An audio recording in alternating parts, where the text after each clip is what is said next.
Legenda Petani Immortal episode 50. Tubuh roh Li Yunfei hampir tak terlihat di ruang kecil itu. Bahkan seekor elang raksasa yang berdiri di pundaknya tampak seperti burung pipit kecil. Jika dia merasa tidak nyaman ditindih oleh elang itu, dia bisa menyesuaikan ukurannya kapan saja. Inilah salah satu alasan mengapa kedua ular piton raksasa itu takut padanya. Tidak peduli seberapa panjang mereka tumbuh, jika mereka mencoba menantang otoritas Li Yunfei, mereka akan selalu dipermalukan dan kehilangan muka. Benar saja, begitu mereka melihat tubuh spiritual Li Yunfei membesar, kedua ular piton raksasa itu begitu ketakutan sehingga mereka merayap mendekat seperti ular kecil. Gelombang bergulir dan menghantam tepi sungai. Baru setelah mereka mendekat, orang bisa menyadari betapa besarnya kedua ular piton itu. Satu hal yang menenangkan Li Yunfei adalah bahwa betapapun hebatnya hewan-hewan itu mengamuk di ruang sempit tersebut, mata air spiritual di tengah danau selalu diselimuti kekuatan misterius, mencegahnya bercampur atau tercemar oleh sumber air lain, maupun dihancurkan oleh hewan-hewan tersebut. Selama Li Yunfei memiliki sebuah pikiran, dia dapat menyegel esensi mata air spiritual tersebut, mencegah hewan lain mendekat untuk meminumnya. Oleh karena itu, setiap kali Li Yunfei datang, dia selalu mengambil sari air mata air untuk memberi mereka makan. Dengan cara ini, mereka dapat menikmati kesenangan menjadi pemilik mereka dan otoritas tuan mereka. Setelah memberi makan ular piton emas dengan air mata air spiritual, Li Yunfei duduk di atas kepalanya dan menyuruhnya memeriksa danau air asin. Meskipun disebut danau air asin, pada dasarnya itu adalah lautan yang baru terbentuk. Dari sudut manapun, ia menunjukkan tanda-tanda berevolusi menjadi lautan. Dia memberi makan beberapa makhluk laut di sana, tetapi Li Yunfei tidak yakin bagaimana melakukannya dengan benar dan belum merawat mereka sejak melepaskannya di Hainan. Duduk di atas kepala ular piton emas, dengan seekor ular piton raksasa hitam mengikuti di sampingnya dan dua burung girfalcon putih bersih terbang di atasnya. Li Yunfei sangat bersemangat. Dia yakin bahwa meskipun ini adalah lautan yang luas, dia akan berani menjelajahinya bersama mereka. Tentu saja, akan lebih baik jika kedua ular piton raksasa itu berukuran 2 kali lipat dan menumbuhkan 2 benjolan lagi di kepala mereka, berubah menjadi naga, sehingga mereka dapat berkuasa di lautan. Barulah ketika seseorang memanggil nama Li Yunfei di kehidupan nyata, ia tersadar dari fantasi-fantasinya yang tidak realistis. Li Yunfei, kakak Li, jangan pura-pura tidur. Aku sedang membicarakan sesuatu yang penting dengan kalian. Aku baru saja mendengar kakak Zheng mengatakan bahwa kalian sepertinya memiliki beberapa segel Solomon berkualitas tinggi dan sudah tua di sini. Hehe, aku tidak bermaksud apa-apa, hanya saja kesehatan ayahku tidak begitu baik. Dia menderita luka dalam yang serius ketika masih muda. Seberapa tinggi pun tingkat keahliannya, dia tetap harus hidup, kan? Gong Feiyu memohon dengan sungguh-sungguh. Mendengar itu, Li Yunfei mengerutkan kening dan menatap Zheng Xinyan dengan tajam. Zheng Xinyan mundur ketakutan dan menjelaskan dengan kesal, aku hanya membual, dan lidahku keceplosan. Aku bilang aku dikejar oleh sekte Fudi dan menderita luka serius, tetapi aku pulih begitu cepat setelah memakan sepotong segel Salomo yang berusia seabad. Kudengar kau kekurangan uang akhir-akhir ini, tetapi saudara Gong berasal dari keluarga Gong di utara, keluarga besar yang telah diwariskan dari generasi ke generasi. Jadi uang bukanlah masalah bagi mereka. Zheng tua, menguping pembicaraan teleponku bukanlah kebiasaan yang baik. Jika kau terus melakukan ini, aku akan mengusirmu. Kemarin, Li Yunfei menelepon beberapa mitra bisnisnya untuk mendesak mereka membayar tagihan, mengatakan bahwa dia membutuhkan uang itu segera dan ingin mereka melunasi rekening mereka dengan cepat.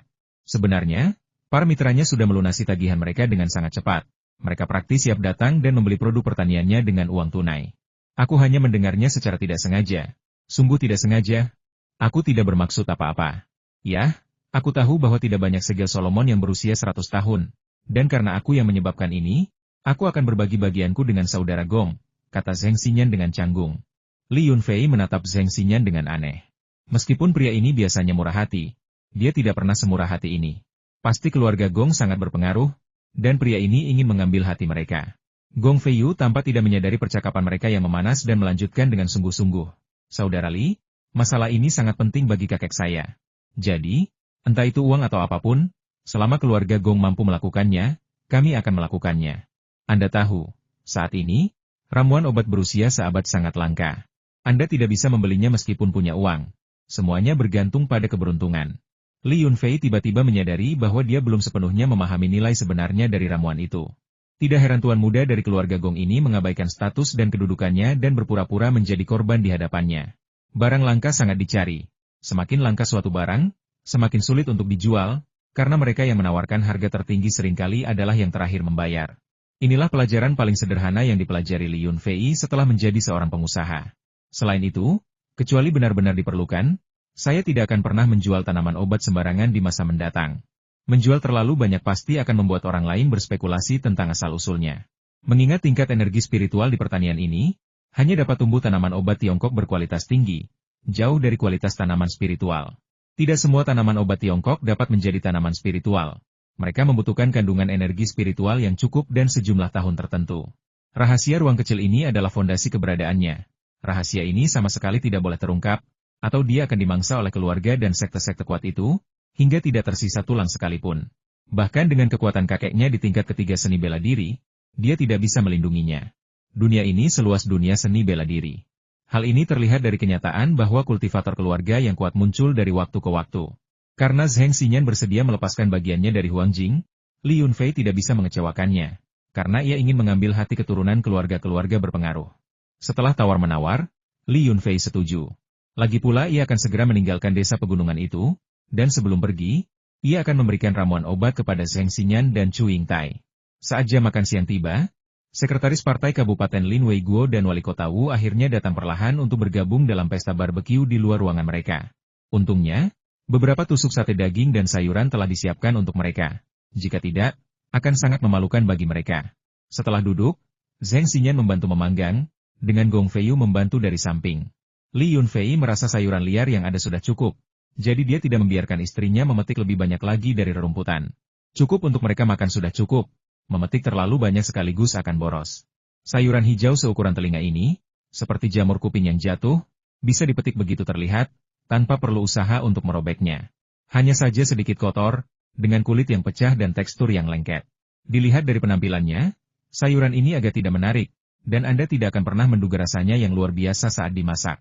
Duduk di sebelah Wali Kota Wu, saya mengobrol sebentar dengan mereka dan terkejut mengetahui bahwa mereka sudah pernah mengunjungi peternakan babi miliknya. Manajer peternakan, Mao Dan, cukup teliti, menolak untuk membiarkan orang asing masuk, dengan alasan takut menulari babi hutan dengan penyakit, dan dia tampaknya tidak senang mendengarkan Wali Kota Wu. Wu Xiaoyu sangat marah dan hendak memanggil Li Yunfei ketika Kepala Desa Li Tianlai kebetulan lewat. Kepala desa angkat bicara, dan barulah Mao Dan mengizinkan gerbang dibuka. Setelah mendengar cerita mereka, Li Yunfei beberapa kali memarahi Mao Dan secara terang-terangan, mengatakan bahwa Mao Dan tidak tahu apa-apa dan bahkan tidak menyadari bahwa ia telah menyinggung seorang pemimpin berpangkat tinggi. Namun, dalam hatinya, ia mengagumi gaya kerja Mao Dan. Tidak ada orang lain yang diizinkan masuk, siapapun mereka. Jika tidak, jika babi hutan itu sakit, itu bukan lelucon. Seekor babi hutan biasa yang beratnya lebih dari 200 kg memiliki harga pasar hampir 10.000 yuan. Sementara makanan yang dibudidayakan Li Yunfei selalu beberapa kali lebih mahal daripada harga pasar. Lin Weiguo tersenyum dan berkata itu bukan apa-apa. Dia juga menyukai orang-orang yang teliti dalam pekerjaannya. Kunjungan ke Li Jiazhai ini cukup mengejutkan. Dibandingkan dengan masa lalu, Li Jiazhai sekarang telah terangkat dari kemiskinan, dan hanya masalah waktu sebelum menjadi makmur. Pada akhirnya, mereka tetap merasa belum puas makan.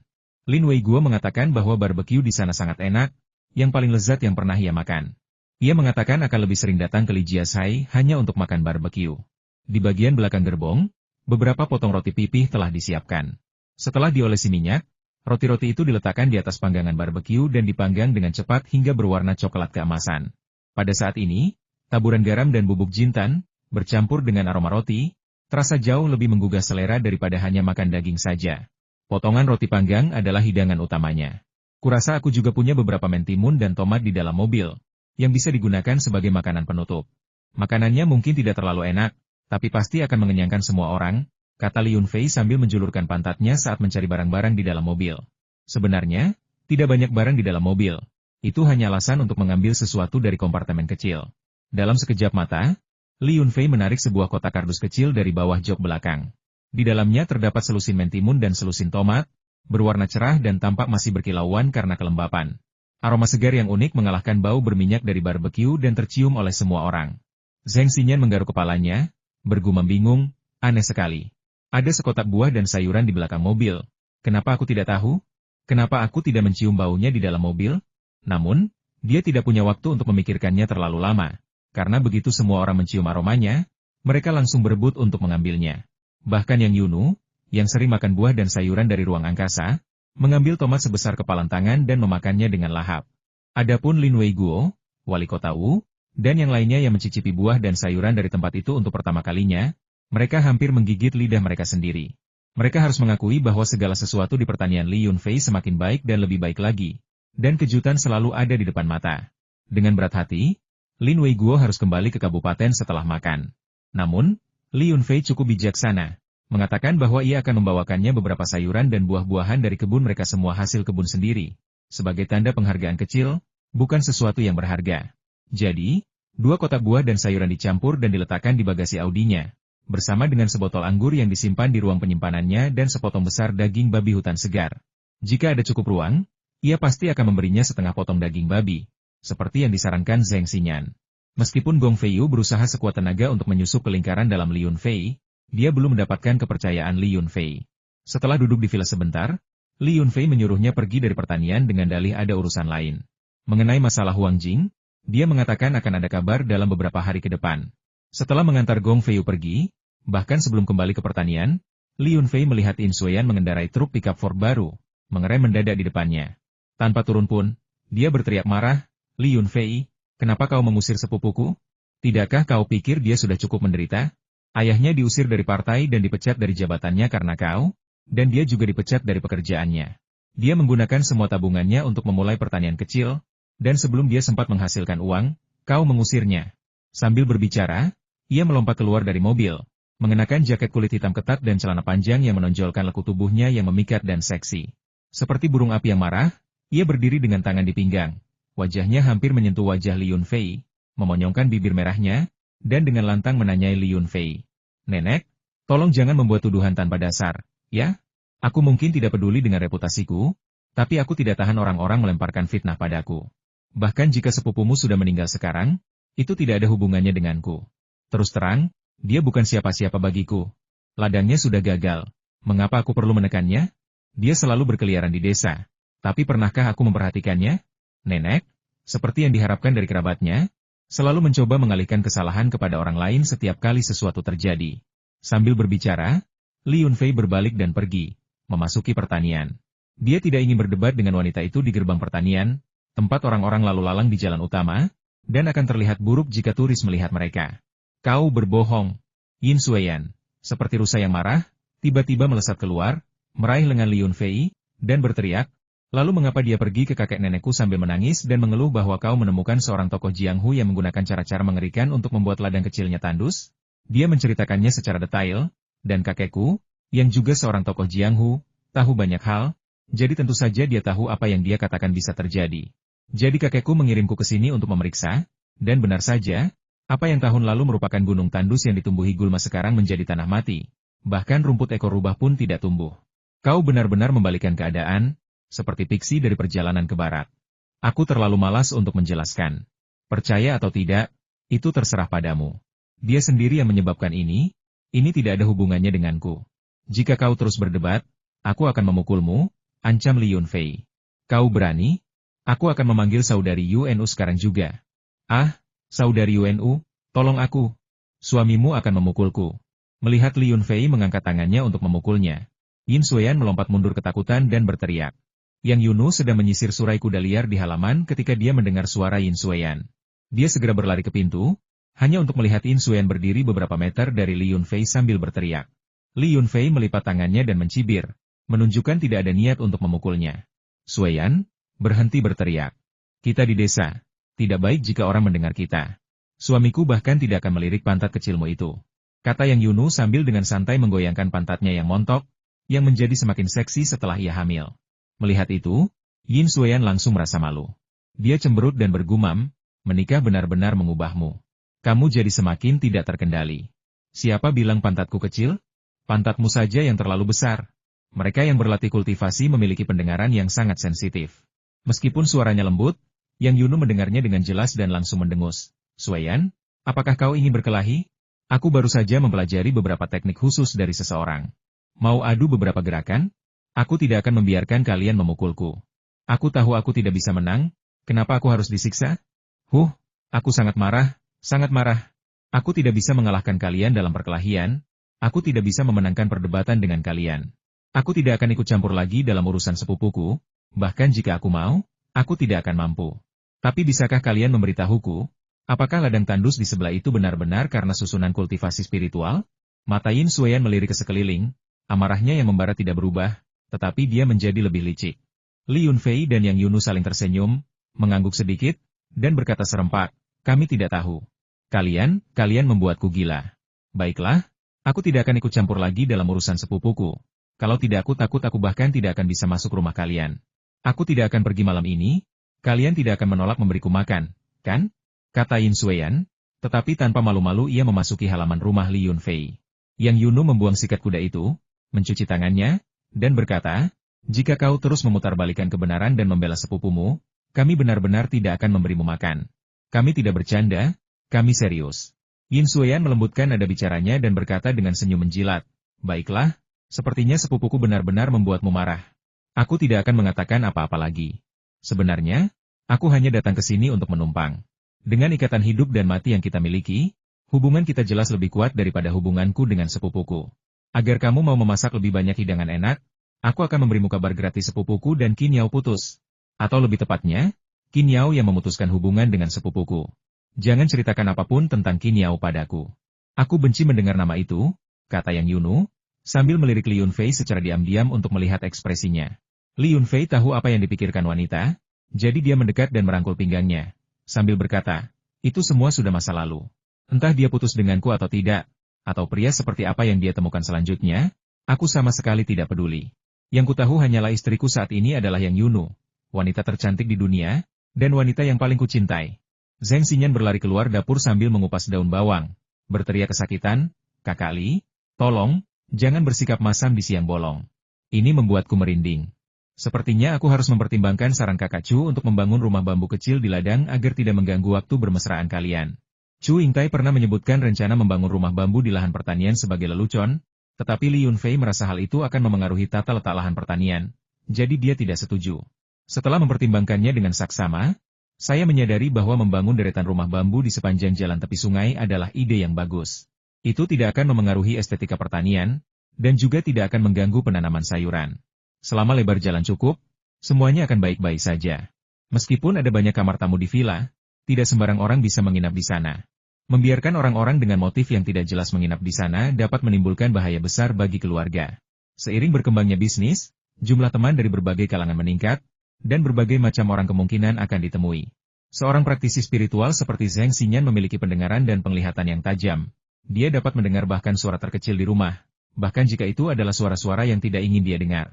Selain itu, jika Anda memiliki beberapa teman spiritual dekat yang tinggal di pertanian dalam jangka panjang, Anda tidak perlu terlalu khawatir tentang keselamatan anggota keluarga Anda meskipun Anda harus pergi keluar.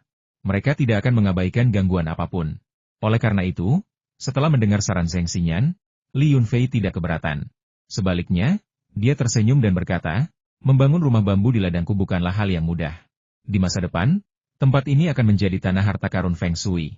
Seiring waktu, bukan tidak mungkin tempat ini akan menjadi surga. Aku tidak tertarik pada tanah suci atau hal-hal semacam itu. Tetapi apapun yang terjadi di tempat ini, ia akan menjadi tempat perlindunganku. Aku khawatir aku tidak akan bisa bertahan hidup lebih dari beberapa hari tanpanya. Apapun kondisinya, aku akan melakukan yang terbaik untuk mewujudkannya. Bahkan jika hanya berkat kakak Chu, aku tetap akan membangun rumah bambu. Zheng Xinyan menyeringai, dan melihat Li Yunfei tidak secara eksplisit keberatan, dia tahu ada peluang. Dia sangat bersemangat sehingga dia bahkan mematahkan bagian putih daun bawang. Yang Yunu sangat tidak puas, menyalahkannya karena mengganggu momen mesra dirinya dan suaminya. Dia berkata, pergi kupas bawang di dapur, jangan berdiri di depan pintu. Kau baru memasak untuk kami beberapa hari, dan kau sudah ingin pindah dan bermalas-malasan? Rumah bambu mertuaku dibangun di pusat perikanan, jika kau ingin membangun rumahmu sendiri, kau bisa membangunnya di sana juga. Zheng Xinyan berkata dengan wajah getir, tidak. Di sana terlalu berisik, tidak cocok untuk bercocok tanam. Lagi pula, aku merasa aman tinggal di ladang, dan aku bisa bercocok tanam dengan tenang. Jika aku tinggal di tempat lain, aku takut akan selalu khawatir. Kakak iparku hanya ingin makan masakanku, dan rumah bambu itu jaraknya kurang dari 50 meter. Aku bisa datang ke sini untuk memasak setiap hari. Siapa yang mau makan masakanmu? Masakanmu bahkan tidak seenak masakan suamiku. Suamiku akhirnya mengatakan sesuatu yang manis, tapi si penipu ini merusak suasana. Xueyan, ayo, kita masuk dan bicara. Melihatnya saja sudah membuatku marah. Ketika Yang Yunu kehilangan kesabarannya, semua orang harus menjauh. Zheng Xinyan memohon dengan ekspresi menyesal, aku tidak melakukannya dengan sengaja. Aku hanya tidak bisa menahan diri. Kakak Li, Tolong bantu aku dan jelaskan kepada istrimu. Jika aku tinggal di rumah bambu sebelah, aku tidak akan mengganggu hubungan mesra kalian. Li Yunfei mengangkat bahu dan tersenyum meminta maaf. Wanita memang selalu sedikit temperamental. Itu akan berlalu. Suruh kakak Chu datang makan malam, dan kita akan membahasnya. Membangun rumah bambu tidak akan memakan biaya banyak. Yang terpenting adalah merencanakannya dengan baik agar tidak memengaruhi feng shui dan lingkungan pertanian. Tidak, sama sekali tidak. Saya seorang ahli feng shui, jadi saya pasti akan mempertimbangkan ini untuk Anda. Kita akan membangun rumah bambu, setidaknya beberapa puluh meter di selatan villa Anda, sedikit lebih rendah darinya. Kita perlu membedakan dengan jelas antara struktur utama dan sekunder. Rumah akan berada di depan, dan halaman di belakang. Anda bisa berlatih bela diri, minum teh, bermain catur, dan menanam buah dan sayuran sendiri. Itulah kehidupan seorang abadi. Saya telah menyia-nyiakan beberapa dekade terakhir hidup saya. Zheng Xinyan menjadi sangat bersemangat ketika ia menyebutkan idenya. Berbicara tanpa henti, ingin segera memulai pembangunan. Tunggu dulu. Bagaimana hasilnya bukan hanya tergantung padamu. Pertama, kau perlu membuat rencana feng shui kasar. Lalu minta kakak Chu mencari beberapa desainer profesional untuk mendesain rumah bambu dan tata letak interiornya. Pembangunan hanya bisa dimulai setelah aku puas. Li Yunfei berbicara dengan sopan, menyiratkan bahwa itu bukan hanya tergantung padanya, bahwa orang lain tidak bisa memutuskan, tetapi dia bisa. Singkatnya, pembangunan hanya bisa dimulai setelah dia puas. Zheng Xinyan tidak bodoh, dia mengerti maksud Li Yunfei dan tertawa. Aku mengerti. Asalkan kau bersedia membiarkan kami tinggal di pertanian, aku akan senang meskipun hanya rumah bambu atau gubuk beratap jerami. Chu Yingtai pasti sudah mendengar kabar itu, karena kurang dari setengah jam kemudian, dia bergegas masuk ke rumah Li Yunfei dengan setumpuk dokumen. Begitu masuk, dia melihat Li Yunfei sedang menelepon untuk menagih hutang, dan langsung tertawa sambil berkata, "Saudara Li, aku datang lagi untuk membawakanmu uang. Setelah rumah bambu itu selesai dibangun, kau bisa mendapatkan banyak uang sewa setiap tahunnya. Di masa depan, uang sewa di sini pasti akan lebih berharga daripada uang sewa villa di tepi laut." Li Yunfei menutup telepon, menggelengkan kepalanya dan tertawa. "Saudara, kau bercanda lagi denganku. Meskipun aku suka berjualan sayur dan hewan buruan untuk mencari nafkah, temanku ingin tinggal di tempatku beberapa hari lagi. Jika aku memungut biaya sewa, itu akan sangat tidak sopan. Seorang pria sejati menyukai uang, tetapi ia mendapatkannya dengan cara yang pantas. Kau bisa tinggal di rumah bambu ini selama yang kau mau, aku tidak akan memungut biaya sewa sepeser pun." Chu Yingtai bersikeras, "Bagaimana mungkin aku menerima itu? Aku sudah makan dan minum di sini sepanjang hari, menikmati harta spiritual yang tak ternilai harganya. 1.000 atau bahkan 10.000 kali lebih mahal daripada makanan lezat biasa. Mungkin aku tidak mengatakannya dengan lantang, tetapi aku selalu mengingat kemurahan hati itu. Jika aku memintamu untuk membangun beberapa rumah bambu baru tanpa menyumbangkan uang sepeser pun, aku akan merasa tidak nyaman. Kau tahu aku punya banyak uang, jadi akan bodoh jika aku pelit dengan uang, Kakak Li. Ini beberapa rencana desain. Aku sudah meminta para ahli arsitektur kuno di Hong Kong untuk mendesainnya. Kau bisa memilih tata letak favoritmu, dan kita akan membangun sesuai dengan rencana tersebut. Dari konstruksi hingga dekorasi, dan bahkan pembangunan taman nanti, aku akan menanggung semuanya. Setelah selesai, aku akan sangat puas selama aku mendapatkan rumah bambu untuk ditinggali."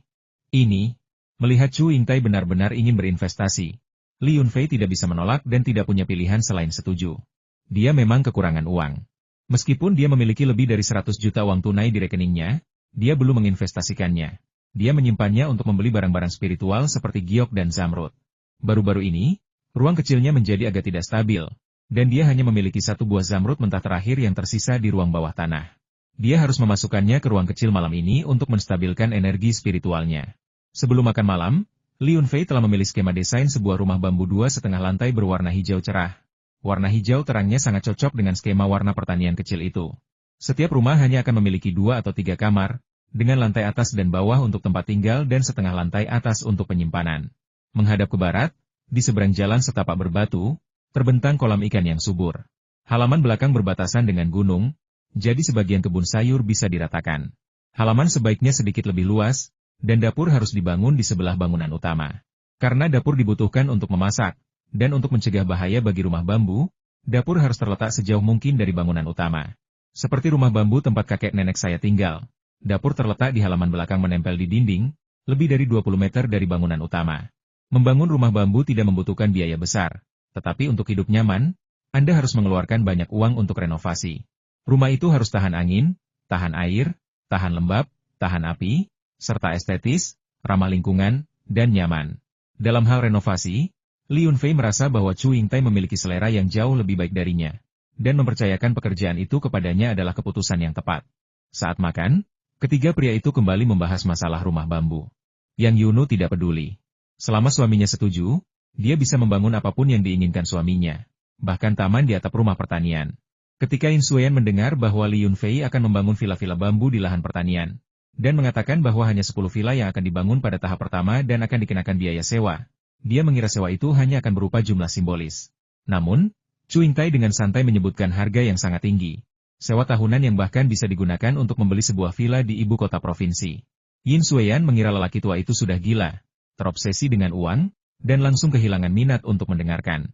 Ia berpikir dalam hati, biarkan orang-orang desa ini bermimpi menjadi kaya. Orang kaya zaman sekarang tidak benar-benar bodoh. Siapa yang mau menghabiskan banyak uang untuk menyewa rumah bambu reot ini? Jadi, dia menenggelamkan dirinya dalam makanan dan makan dengan lahap. Dia belum makan siang, hanya minum secangkir kopi. Semua itu untuk menikmati makanan lezat di rumah Li Yunfei. Dia sangat lapar. Tujuannya hari ini jelas membantu sepupunya membalas dendam adalah hal yang tidak masuk akal. Tujuan utamanya adalah untuk tinggal beberapa hari lagi dan makan sebanyak mungkin makanan lokal. Tanpa sengaja, ia menemukan sebuah rahasia setiap kali ia makan di rumah Li Yunfei. Kemampuan bela dirinya, yang telah stagnan selama 2 tahun, tampaknya tiba-tiba meningkat sedikit. Ia tidak yakin apakah itu hanya imajinasinya. Jadi ia memutuskan untuk mengujinya dengan tinggal beberapa hari lagi dan makan di rumahnya lebih sering untuk melihat apakah ada peningkatan lebih lanjut. Di malam hari, Li Yunfei melemparkan potongan terakhir batu giok kasar, seukuran batu penggiling, ke dalam ruang kecil itu. Dalam sekejap mata, batu itu diserap oleh ruang kecil tersebut, yang agak tidak stabil.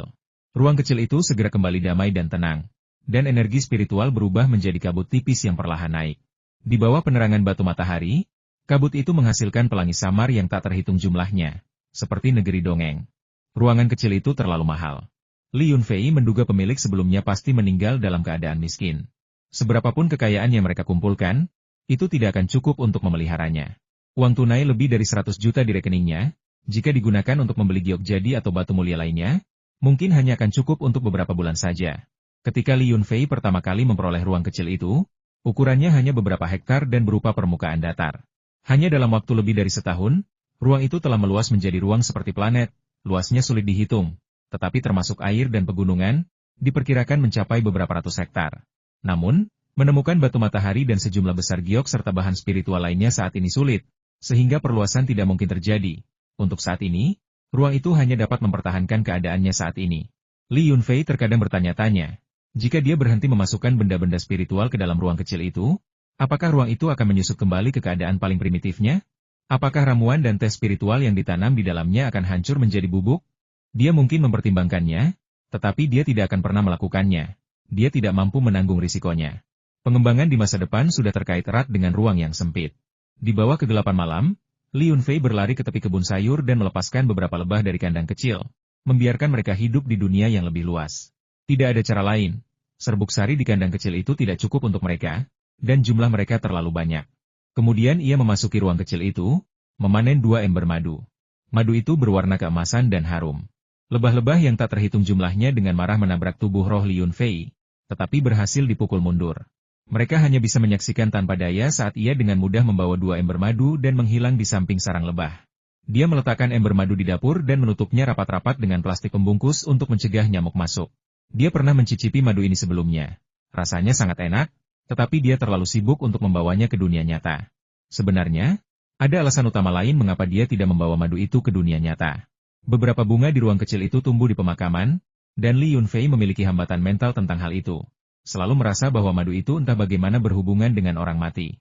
Kemudian, dia menerima kenyataan itu dan menyadari bahwa lebah mengumpulkan serbuk sari, yang kemudian diubah oleh lebah itu sendiri menjadi madu emas. Madu itu tidak hanya kaya nutrisi, tetapi juga mengandung energi spiritual sebanyak buah dan sayuran biasa, dan memakannya pasti akan memperpanjang umur. Ketika Li Yunfei kembali ke kamar tidur, Yang Yunus sudah tertidur. Ia berganti pakaian tidur dan diam-diam menyelinap ke tempat tidur. Tepat sebelum tertidur, ia mendengar sorak gembira Yin Suyan dari kamar tamu yang jauh. Bukan karena dindingnya tidak kedap suara, melainkan karena indera keenam seorang kultivator terlalu tajam. Wow, kemampuanku memang meningkat lagi. Benar-benar ada yang salah dengan makanan di sini. Pantas saja Yang Yunu tidak bisa mengalahkanku sebelumnya. Tetapi setelah dia bekerja sama dengan Li Yunfei, dia dengan cepat melampauku. Alasannya terletak pada makanan ini. Makanan ini memiliki efek yang sama seperti ginseng berusia 100 tahun. Sungguh menakjubkan. Yin Xueyan berguling-guling di tempat tidur dengan gembira.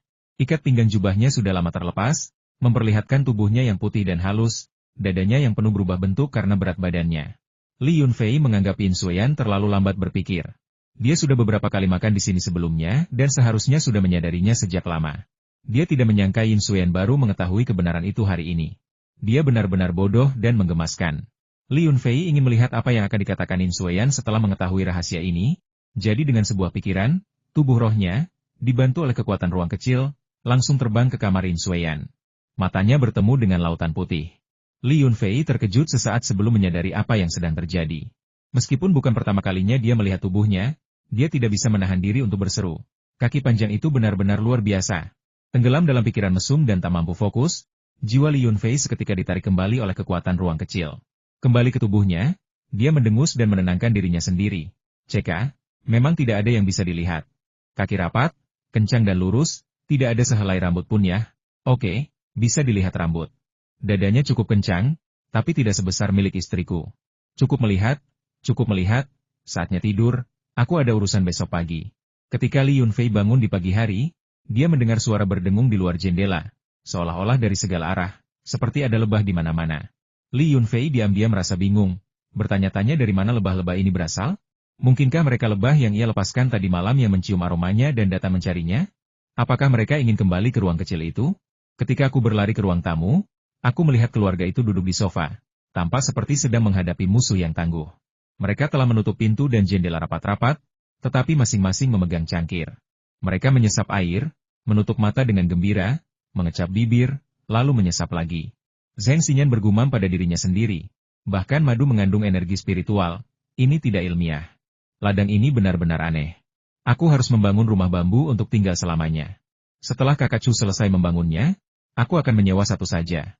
Aku tidak punya uang sebanyak dia, tapi pasti cukup. Jika aku menghabiskan semua ratusan juta yang telah kuperoleh, aku selalu bisa mengandalkan orang tuaku. Kakek sudah bertahun-tahun berkecimpung di industri catering, dengan gerai-gerai di seluruh negeri. Kekayaannya pasti lebih dari 10 kali lipat kekayaanku, kan? Yin Xueyan menatap lekat-lekat cangkir di tangannya, matanya hampir juling, dan bergumam pada dirinya sendiri, enak sekali. Ini madu terbaik yang pernah kucicipi. Aku pasti akan membawanya pulang saat pergi nanti. Orang tua Li Yunfei bergumam sendiri. Sebelum kami tidur, tidak ada ember madu sama sekali. Kenapa sekarang ada 2 ember madu lagi saat kami bangun? Dari mana mereka mendapatkan madu sebanyak itu? Pantas saja Fua bangun sangat siang. Dia pasti telah menjarah sarang lebah sepanjang malam.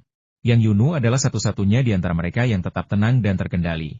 Dia menyesap teh madunya, berpikir dalam hati bahwa suaminya benar-benar mampu. Kemarin di acara barbecue, dia dengan santai menyebutkan bahwa dia makan terlalu banyak daging dan ingin teh madu lemon untuk membersihkan langit-langit mulutnya. Dan lihat, pagi ini dia mendapat kejutan yang menyenangkan ini. Tidak perlu bertanya kepada suaminya bagaimana dia melakukannya. Dia adalah orang yang paling mampu. Kalian semua sudah dapat madunya, kan? Hehe, rasanya enak sekali, ya? Tapi aroma madunya sangat kuat sampai menarik banyak lebah dari luar. Akan jadi masalah jika ada yang tersengat. Jadi tong-tong madunya harus ditutup rapat. Melihat semua orang menyukai aroma madu di ruangan kecil itu, Li Yunfei akhirnya melepaskan kekhawatiran yang agak mengganggu itu. Begitu Li Yunfei muncul, semua orang mulai menanyakan asal madu tersebut. Dia tidak bisa mengatakan yang sebenarnya. Dia telah menjadi pembohong ulung setelah berbohong berkali-kali. Dia membuat alasan, mengatakan bahwa dia telah memilih sarang lebah liar. Tetapi tadi malam dia tiba-tiba ingin mengambil madu untuk istrinya agar bisa membersihkan langit-langit mulutnya, jadi dia merusak sarang tersebut. Ada banyak lebah liar di sekitar desa, jadi tidak ada yang curiga. Namun, sarang lebah yang bisa menghasilkan 2 ember kecil madu sekaligus cukup besar. Setelah memujinya sebentar, semua orang kembali ke urusan masing-masing, karena mereka masih perlu sarapan. Karena tidak ada orang di sekitar, Zheng Xinyan diam-diam mendekati Li Yunfei dan bertanya, "Saudara Li, apakah kau pergi ke pegunungan tadi malam? Bukankah itu sudah jelas? Bagaimana kau bisa menemukan begitu banyak madu liar tanpa pergi ke pegunungan?" Kata Li Yunfei dengan nada datar. "Aku tahu apa yang ingin kau tanyakan. Ini tentang tanaman obat. Aku memetik 2 tanaman di samping. Satu adalah Solomon Esil dan yang lainnya adalah akar Fletcher Flower. Keduanya berusia sekitar 100 tahun, tanaman obat asli. Tanaman ini semakin langka. Aku hanya menjual sedikit kepadamu karena aku menyukaimu, saudaraku. Aku khawatir tidak akan ada yang tersisa di masa depan, Jadi kau harus menggunakannya dengan hemat. Mendengar itu, Zheng Xinyan merasakan merinding di hatinya. Ketika Li Yunfei mempromosikan ramuan itu kepadanya, dia mengatakan bahwa persediaannya melimpah. Dia baru saja menjualnya kepada Gong Feiyu kemarin, dan sekarang dia menerima akibatnya. Terima kasih sebelumnya, saudaraku, tapi, sebagai kultivator, semakin banyak ramuan spiritual semakin baik, tidak ada yang keberatan. Jika menurutmu harganya terlalu rendah, kau bisa menentukan harganya. Aku bahkan akan menerima 2 kali lipat harga pasar, karena ramuan spiritualmu adalah yang paling ampuh, Zheng Xinyan menjelaskan dengan gelisah. Hehe, kakak Zheng, kau terlalu banyak berpikir. Ini bukan soal uang. Memang tidak banyak lagi ramuan spiritual yang cukup tua. Seseorang yang kekurangan uang sepertiku, bagaimana mungkin aku tidak menghasilkan uang ketika ada kesempatan? Setelah mengatakan itu, Li Yunfei mengeluarkan 2 bungkus ramuan spiritual segar dari kamarnya. Dia memiliki banyak ramuan spiritual di ruangannya yang kecil, tetapi dia sangat mengontrol jumlah yang dikirimnya. Ingin menaikkan harga terlebih dahulu. Mempertahankan ruangan kecil itu terlalu mahal, dan dia harus menemukan cara untuk mendapatkan keuntungan besar.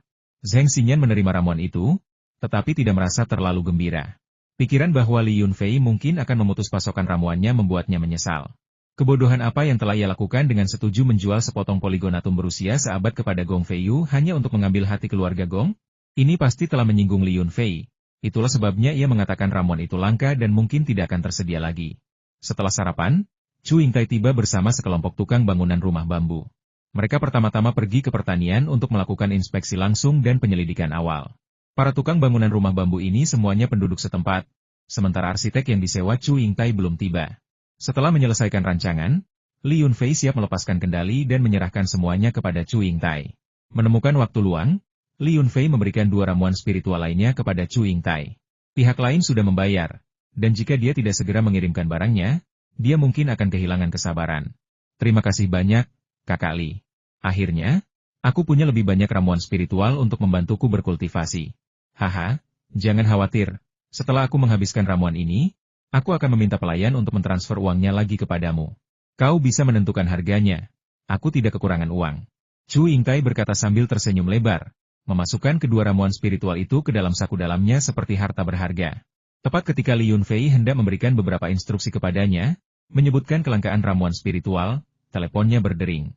Itu nomor yang tidak dikenal, dan Li Yunfei mengira itu panggilan iklan dan hendak menutup telepon. Namun, sebuah pikiran terlintas di benaknya, dan tanpa alasan yang jelas ia menggeser layar untuk menjawab. Halo, siapa ini? Tanya Li Yunfei. Yun tersayangku, ini aku, Michelle. Aku sedang dalam situasi yang buruk sekarang. Asosiasi Kepala Bawang Sialan itu mengirim banyak ahli, dan mereka sudah menemukan keberadaanku. Aku merasa tidak enak badan sekarang, dan aku takut aku tidak bisa lolos dari kejaran mereka. Aku tidak ingin menyeretmu ke dalam bahaya, tapi, aku benar-benar tidak punya pilihan lain. Anak kita akan lahir dalam beberapa hari lagi, dan aku takut bayi itu akan dalam bahaya. Sinyal teleponnya sangat buruk, dan percakapan terus terputus, tetapi bulu kuduk Li Yunfei berdiri. Wanita sialan dan bodoh ini, setelah sekian lama, belum juga menghubunginya. Apakah dia akhirnya memohon bantuannya? Tunggu, apa yang dia katakan? Anak kita akan segera lahir? Rumor itu benar. Sejenak, Li Yunfei memegang telepon, ekspresinya sangat rumit, tidak yakin harus berkata apa. Sejujurnya, Li Yunfei tidak berniat berselingkuh setelah menikah. Jauh di lubuk hatinya, ia adalah seorang petani dengan pemikiran yang sama seperti petani biasa lainnya menikah, memiliki anak, mencari nafkah, tinggal di rumah besar, dan memberikan kehidupan yang kaya dan bahagia bagi keluarganya. Aku pernah punya pacar yang cantik dalam hidupku, jadi 4 tahun kuliahku tidak sia-sia. Kurasa aku memanfaatkan masa mudaku sebaik-baiknya.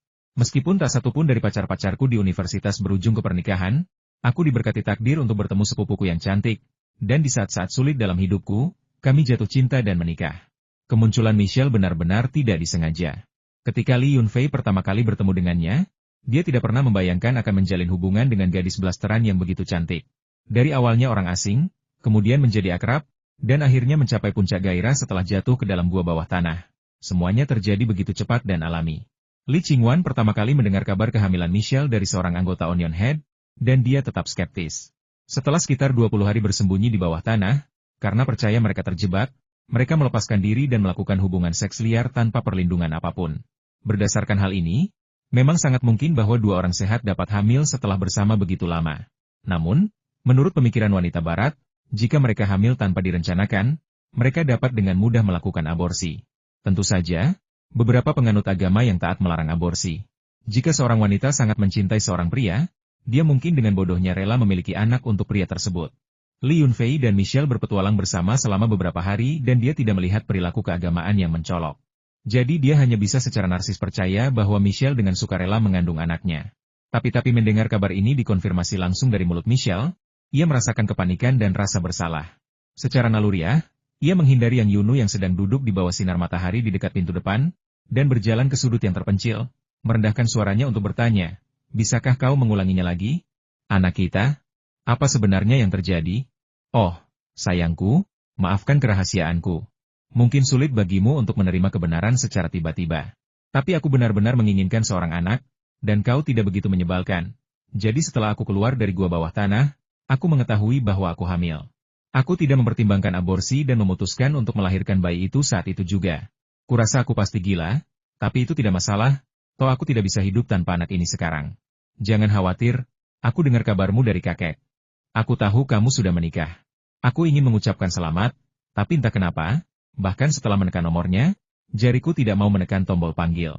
Tapi itu semua sudah berlalu, dan aku tidak ingin mengganggu kehidupan pernikahanmu. Jika situasinya tidak begitu mendesak, aku tidak akan meneleponmu sekarang. Aku tidak bisa mengerahkan kekuatan keluargaku. Bahkan jika kakekku membantuku mendapatkan bantuan, itu tidak akan membantu. Sebaliknya, mereka mungkin akan memanfaatkan kesempatan itu untuk melacakku dan menemukan tempat persembunyianku yang sebenarnya. Kurasa di saat paling berbahaya ini, satu-satunya orang yang bisa kupercaya adalah kau, ayah anak ini. Aku juga tahu bahwa kau sangat berkuasa. Selama waktu itu di gua bawah tanah, kau adalah satu-satunya dewa di hatiku, praktis maha kuasa. Li Yunfei menarik napas dalam-dalam, memaksa dirinya untuk tenang, dan bertanya dengan tergesa-gesa, "Michelle, jangan bicarakan hal lain dulu. Ada yang bisa kubantu? Apa yang kau butuhkan dariku? Sayang, aku tahu kau tidak akan meninggalkan kami." Dengan bunyi bip dari gagang telepon, suara Michelle tiba-tiba menghilang. Li Yunfei terkejut, mengira sesuatu yang berbahaya telah terjadi. Setelah diperiksa lebih teliti, ia menyadari bahwa panggilan telah terputus. Tak lama kemudian, sebuah nomor baru yang tak dikenal menelepon. Li Yunfei segera menekan tombol jawab dan dengan hati-hati bertanya, "Halo? Siapa ini?" Mereka hampir berhasil menangkap sinyal saya. Untungnya sinyalnya lemah di kebun pisang Thailand. Nanti saya ngobrol lagi. Saya akan meneleponmu saat sampai di Hong Kong besok. Setelah mengatakan itu, Michelle ragu sejenak, lalu bertanya dengan agak cemas, "Kamu tidak akan pergi ke Hong Kong, kan?" "Ya Tuhan, bagaimana mungkin aku tidak pergi? Aku tidak akan membiarkan siapapun menyakiti istri dan anakku." Li Yunfei sedang dalam suasana hati yang buruk. Wanita bodoh ini, dia bisa meragukan apa saja. Bagaimana mungkin dia meragukan cintanya pada anaknya? "Aku sangat berterima kasih, kau memang laki-laki sejati. Namun, anak ini anakku. Kau tidak bisa mengambilnya dariku. Itu syarat agar kau menyelamatkan kami." Li Yunfei tidak ingin berdebat dengan wanita yang otaknya benar-benar rusak ini. Dulu dia wanita yang cantik dan cerdas. Bagaimana mungkin IQ-nya anjlok setelah hamil, hampir menjadi angka negatif? Saat ini, bahkan menelepon pun sangat berbahaya. Bagaimana mungkin dia masih ingin berdebat tentang hak asuh anak? Setelah menutup telepon, Li Yunfei menyusul Chu Yingtai, yang belum jauh, dan memanggil, "Saudara Chu, aku butuh bantuanmu. Tolong atur penerbangan ke Hong Kong untukku secepat mungkin. Aku ada urusan mendesak." Tidak, saat aku sampai di bandara dari sini, mungkin sudah pukul 1 atau 2 siang. Tolong atur penerbangan untukku setelah pukul 2 siang. Kakak Li akan pergi ke Hong Kong? Tiket pesawat bukan masalah. Haha, itu wilayahku. Jika ada masalah, telepon saja aku atau pelayanku. Ah Kuan. Baik mereka dari kalangan biasa maupun politisi berpengaruh, mereka semua harus menghormatiku. Sambil berbicara, Chu Yingtai mengeluarkan ponselnya, menekan sebuah nomor, dan mengucapkan beberapa kata. Pihak lain mengatakan bahwa ada penerbangan pukul 2 siang dan penerbangan lain pukul 4 sore, dan satu kursi kelas bisnis mewah telah dipesan untuk setiap penerbangan. Tidak peduli kapan mereka tiba, penerbangan tersebut dapat dijadwal ulang kapan saja. Li Yunfei memanfaatkan kesempatan itu untuk melaporkan informasi yang relevan dan mencatat nomor kontaknya, mengatakan bahwa dia akan menghubunginya setelah kabin diatur dan menghubunginya lagi saat mengambil tiket. Dia menduga orang ini memiliki posisi tinggi. Seseorang yang dihubungi langsung oleh Chu Yingtai untuk mengatur tiket pesawat pasti memiliki latar belakang yang mengesankan. Setelah mencatat informasi Li Yunfei, Chu Yingtai sangat sopan, mengatakan bahwa jika dia membutuhkan bantuan di masa mendatang, dia bisa langsung menghubunginya. Li Yunfei juga panik. Meminta Chu Yingtai untuk memesan tiket pesawat sama saja dengan menggunakan meriam untuk membunuh nyamuk pemborosan sumber daya yang sangat besar. Teman-temannya di ibu kota provinsi bisa menangani ini. Tapi tiket sudah dipesan, jadi tidak ada gunanya mengatakan hal negatif. Saat kau sampai di Hong Kong, telepon Ah Kuan. Dia sedang di Hong Kong mengurus beberapa urusan pribadi untukku. Seharusnya dia kembali dalam beberapa hari ke depan, tapi aku akan membiarkannya tinggal beberapa hari lagi. Jika memungkinkan, aku mungkin juga akan kembali ke Hong Kong, kata Chu Yingtai sambil tersenyum. Terima kasih, kakak. Aku pasti akan meminta bantuanmu jika butuh sesuatu. Kau fokus dulu membangun rumah bambu di ladang, dan aku akan menjelaskan semuanya secara detail saat aku kembali. Setelah mengatakan itu, Li Yunfei mengembalikan telepon kepada Chu Yingtai dan berbalik untuk berlari pulang. Yang Yunu sedang duduk di depan pintu, berjemur di bawah sinar matahari sambil memperhatikan ikan-ikan yang meniup gelembung di kolam. Melihat Li Yunfei mondar-mandir seolah hendak memesan tiket pesawat, dia bertanya, "Sayang, ada apa terburu-buru? Mau pergi ke luar kota?" Melihat ekspresi khawatir istrinya, Li Yunfei merasa bersalah. Dia benar-benar tidak tahu bagaimana cara memberitahu istrinya tentang Michelle. Jika istrinya tahu yang sebenarnya, dia khawatir hal itu akan mengganggu bayi dalam kandungannya. Jadi, dalam situasi ini, dia sama sekali tidak bisa mengatakan yang sebenarnya. Ya, sebenarnya. Anda mungkin pernah mendengar tentang festival makanan Hong Kong, kan? Itu festival yang sama yang menampilkan sayuran pertanian kami di majalah makanan internasional. Sesekali, kritikus makanan internasional mengundang saya untuk berpartisipasi dalam acara-acara. Tetapi saya merasa itu terlalu merepotkan dan telah menolak semuanya. Tapi festival makanan ini berbeda. Pemenangnya tidak hanya menerima rekomendasi kuat dari media barat, tetapi juga hadiah khusus sebuah pertanian mini berlisensi penuh. Dengan pertanian ini, sebesar atau sekecil apapun, Anda dapat dengan mudah memasuki pasar makanan barat. Saya pikir acara ini sangat menarik. Saya bisa mencobanya. Li Yunfei sangat gugup sehingga bahkan kebohongan putihnya yang biasanya bermaksud baik pun gagal. Dia akhirnya mendapatkan kembali kepercayaan dirinya dengan menceritakan kisah yang sebenarnya. Hehe, aku tahu itu. Majalah-majalah asing yang mengirimiku liputan baru-baru ini cukup banyak memberitakan tentang pertanian kita. Beberapa orang asing bahkan menelepon untuk mengatakan mereka ingin menjadi agen sayuran pertanian kita. Tetapi kita bahkan tidak mampu memenuhi pasokan domestik kita. Jadi bagaimana mungkin kita punya energi untuk mengembangkan bisnis internasional? Aku menolak tanpa berpikir panjang. Karena kau menganggap acara ini menarik, maka ikutlah berpartisipasi. Yang Yunu tampaknya tidak curiga apapun. Dia meregangkan badan dan menyuruh Li Yunfei untuk bersiap sementara dia terus berjemur. Li Yunfei memanggil para pekerja pertanian dan meminta mereka memetik beberapa sayuran sebagai sampel untuk kompetisi. Sementara dia pergi ke kamarnya untuk mengemas barang-barangnya untuk perjalanan. Dia memiliki paspor dari perjalanan luar negeri sebelumnya, izin perjalanan Hong Kong dan Macau, dan beberapa pakaian ganti itu sudah cukup untuk membuatnya tampak seperti tidak membutuhkan apapun lagi. Dia memiliki banyak kebutuhan lain di ruangan kecil itu. Sayuran itu bisa dikirim oleh orang lain. Li Yunfei mengemasi barang-barangnya, masuk ke truk pickup Longhorn miliknya, mengucapkan selamat tinggal kepada istrinya, dan pergi. Sayuran itu hanya kedok, dia sudah punya cukup di gudangnya. Lagi pula, dia belum tahu situasi Michelle. Dan bahkan jika dia sampai di Hong Kong, dia mungkin tidak punya waktu untuk menghadiri festival makanan internasional. Pada pukul 13.28, Li Yunfei tiba di Bandara Shuangliu di ibu kota provinsi.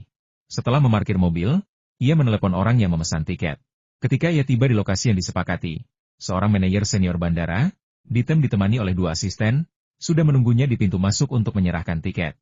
Li Yunfei mengambil tiket itu, dengan sopan mengucapkan terima kasih, dan dengan bantuan pihak lain, dengan cepat mengganti boarding pass-nya, menjalani prosedur khusus, dan menyelesaikan formalitas yang relevan sebelumnya. Baru setelah naik pesawat ia bisa bernapas lega. Penerbangan dari ibu kota provinsi ke Hong Kong hanya memakan waktu sedikit lebih dari 2 jam. Namun, memikirkan Michelle dan anaknya yang belum lahir membuat Li Yunfei diliputi kecemasan yang aneh.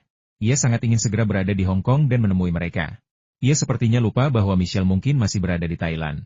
Li Yunfei duduk sebentar sebelum orang-orang lain naik ke pesawat satu persatu. Saat itu jam sibuk, dan kelas bisnis hampir penuh. Duduk di sebelahnya adalah seorang wanita muda, cukup cantik, yang tampak agak familiar. Dia bertanya-tanya apakah wanita itu seorang selebriti. Tetapi karena dia mengenakan kacamata hitam besar, dia tidak bisa melihatnya dengan jelas. Meskipun kelas bisnisnya luas, kursi-kursinya disusun berpasangan, dengan sistem video on demand di depan setiap kursi tempat seseorang dapat menonton TV atau hiburan lainnya. Li Yunfei tidak ingin memulai percakapan, jadi dia dengan santai menyalakan film blockbuster asing dan mengenakan headsetnya. Bahkan sebelum ia selesai menonton animasi pembuka film itu, seseorang menepuk bahunya. Seorang pemuda berpakaian desainer berkata dengan penuh percaya diri, "Tuan, ini 10.000 yuan. Bagaimana kalau kita bertukar tempat duduk?" Li Yunfei, yang percaya pada prinsip jika nyaman bagi orang lain, maka nyaman juga bagi diri sendiri, berpikir bahwa berganti tempat duduk tidak akan menjadi masalah. Namun, wanita berkacamata hitam itu menegang, jelas cemas, dan berkata, "Pak, tempat duduk ini sudah nyaman. Kita akan segera lepas landas, mengapa harus berganti tempat duduk?" Suara wanita itu lembut dan manis, halus dan menawan, sangat enak didengar, sehingga sulit untuk menolak. Li Yunfei terkejut, baru kemudian menyadari bahwa sosok wanita ini yang sudah seksi dan memikat, ditambah dengan suara itu, sudah memenuhi kriteria wanita yang luar biasa. Tak heran jika para pria akan mengerumuninya seperti ngengat yang tertarik pada api, menghujaninya dengan perhatian. Situasi saat ini menghadirkan dilema pertama, pria berpakaian desainer ingin Li Yunfei pindah tempat duduk, dan kedua, wanita berkacamata hitam tidak ingin Li Yunfei pindah tempat duduk. Bagaimanapun juga, dia harus menyinggung perasaan seseorang. Lebih baik menyinggung orang yang picik daripada seorang wanita. Li Yunfei sangat percaya pada pepatah ini, jadi dia hanya bisa berkata dingin kepada pria berpakaian desainer itu. "Maaf, saya sangat menyukai tempat duduk ini. Letaknya di dekat jendela, dan saya bisa melihat lautan awan di luar, jadi saya tidak akan menggantinya." "Kau gila? Ini 10.000 yuan, cukup untuk beberapa kali penerbangan pulang pergi. Kursi seperti apa yang tidak bisa kau dapatkan? Kau pikir itu tidak cukup? 20.000, apakah itu cukup? Biar kukatakan, kau harus tahu bagaimana bersyukur dan merasa puas, jangan terlalu serakah," kata pria berpakaian desainer itu dengan tidak sabar. "Pergi sana. Filmnya sudah dimulai, dan jika ada pikiran untuk pindah tempat duduk saat itu juga, pikiran itu sudah hilang sama sekali." Dilihat dari nada bicara pria itu, jelas dia mencari masalah. "Karena aku di kelas bisnis, siapa peduli dengan beberapa ribu dolar? Kau. Baiklah, nak, kau berani bicara seperti itu padaku? Apa kau tahu siapa aku? Hati-hati saat kau sampai di Hong Kong, aku akan menyuruh seseorang membunuhmu. Aku memberimu kesempatan sekarang, minta maaf padaku sekarang juga, atau kau akan menghadapi akibatnya." Pria berpakaian desainer itu sangat marah. Wajahnya yang tadinya tampan kini berkerut karena amarah. Li Yunfei mengerutkan kening. Di masa lalu, dia mungkin sedikit takut dengan ancaman kekerasan. Tetapi sekarang, setelah membunuh beberapa kultivator terkuat di antara manusia, dia tidak takut akan masalah apapun. Namun, kata-kata arogan orang ini, yang mengancam dan menyerukan perang tanpa perubahan nyata dalam pendirian mereka, benar-benar menjijikan. Li Yunfei menghentikan film di depannya, sudah memikirkan cara menghadapi pria ini. Aku tidak tahu siapa kau. Jika kau benar-benar ingin tahu jawabannya, sebaiknya kau kembali dan bertanya pada ibumu. Ngomong-ngomong, apa nama keluarga ibumu?" Wanita di sebelahnya sungguh tidak sopan. Entah disengaja atau tidak, dia malah tertawa terbahak-bahak. Kau. Pria berpakaian desainer itu wajahnya memerah dan sangat marah hingga ingin berkelahi. Tetapi melihat Li Yunfei tinggi dan kuat, ia takut tidak bisa mengalahkannya. Terlebih lagi, pramugari telah mendengar pertengkaran itu dan datang menghampiri. Ia takut menarik perhatian polisi, jadi ia hanya bisa menunjuk Li Yunfei dan berkata dengan penuh kebencian, "Tunggu saja, begitu kita sampai di Hong Kong, aku akan mencari seseorang untuk menghajarmu." Setelah mengatakan itu, pria itu menggertakkan giginya dan berjalan kembali ke tempat duduknya. Jelas-jelas menyimpan kebencian terhadap Li Yunfei. Li Yunfei bingung. Apa yang telah ia lakukan hingga pantas menerima ini? Ia berpikir dalam hati bahwa ia selalu bersikap rendah hati dan tidak pernah mencari masalah. Tetapi ketika masalah datang, ia tidak pernah takut. Ia melirik wanita cantik di sampingnya dan berpikir bahwa wanita cantik selalu membawa masalah, dan pepatah itu benar adanya. Tawa mengejek itu pasti disengaja. Ia mungkin ingin memprovokasi pria dari keluarga kaya itu. Orang-orang yang hidup di dunia ini memang tidak pernah sederhana. Li Yunfei menghela napas, hendak melanjutkan menonton film, ketika wanita di sampingnya berkata dengan lembut, "Terima kasih, Tuan, Anda telah banyak membantu saya. Namun, keadaan di Hong Kong agak rumit. Pria itu memiliki beberapa koneksi di dunia bawah di sana. Ini kartu nama saya. Jika terjadi sesuatu, hubungi nomor pribadi saya, dan saya akan melakukan yang terbaik untuk membantu." Li Yunfei agak terkejut, tetapi dia tetap mengambil kartu nama itu dan meliriknya, lalu bertanya dengan bingung, "Shen Mengyi?" Nama itu terdengar familiar. Apakah dia seorang selebriti? Kali ini, wanita berkacamata hitam itulah yang terkejut. Bibirnya yang merah ceri sedikit terbuka, dan tiba-tiba dia tertawa. Pria ini sungguh menarik. "Apakah Anda tidak menonton TV atau mendengarkan musik?"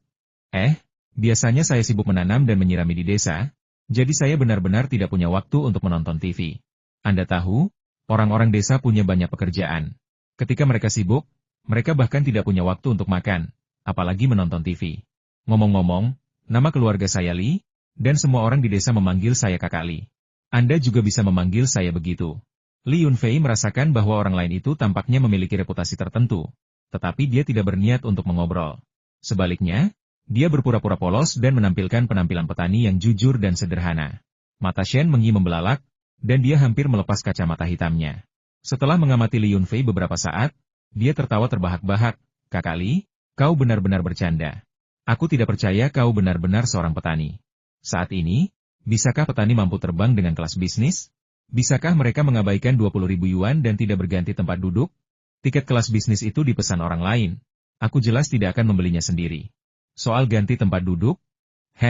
Orang itu terlalu kurang ajar. Kalau dia memohon beberapa kali, mungkin aku akan mau ganti tempat duduk." Li Yunfei jarang mengatakan yang sebenarnya. Kakak Li, kau benar-benar bercanda. Karena kau seorang petani, apa yang kau lakukan di Hong Kong? Shen Mengyi jelas tidak percaya dan menoleh dengan penuh minat untuk bertanya pada Li Yunfei. Ketika topik itu muncul, Li Yunfei dengan bangga berkata, "Saya dengar Hong Kong saat ini sedang mengadakan festival makanan internasional, yang dapat diikuti oleh koki dan pemasok makanan dari seluruh dunia. Saya menanam beberapa hektar sayuran di desa saya, dan semua orang mengatakan rasanya enak, jadi saya ingin berpartisipasi dalam festival makanan ini. Jika saya bisa memenangkan penghargaan, saya pasti akan mendapatkan banyak uang, dan kemudian saya akan kaya.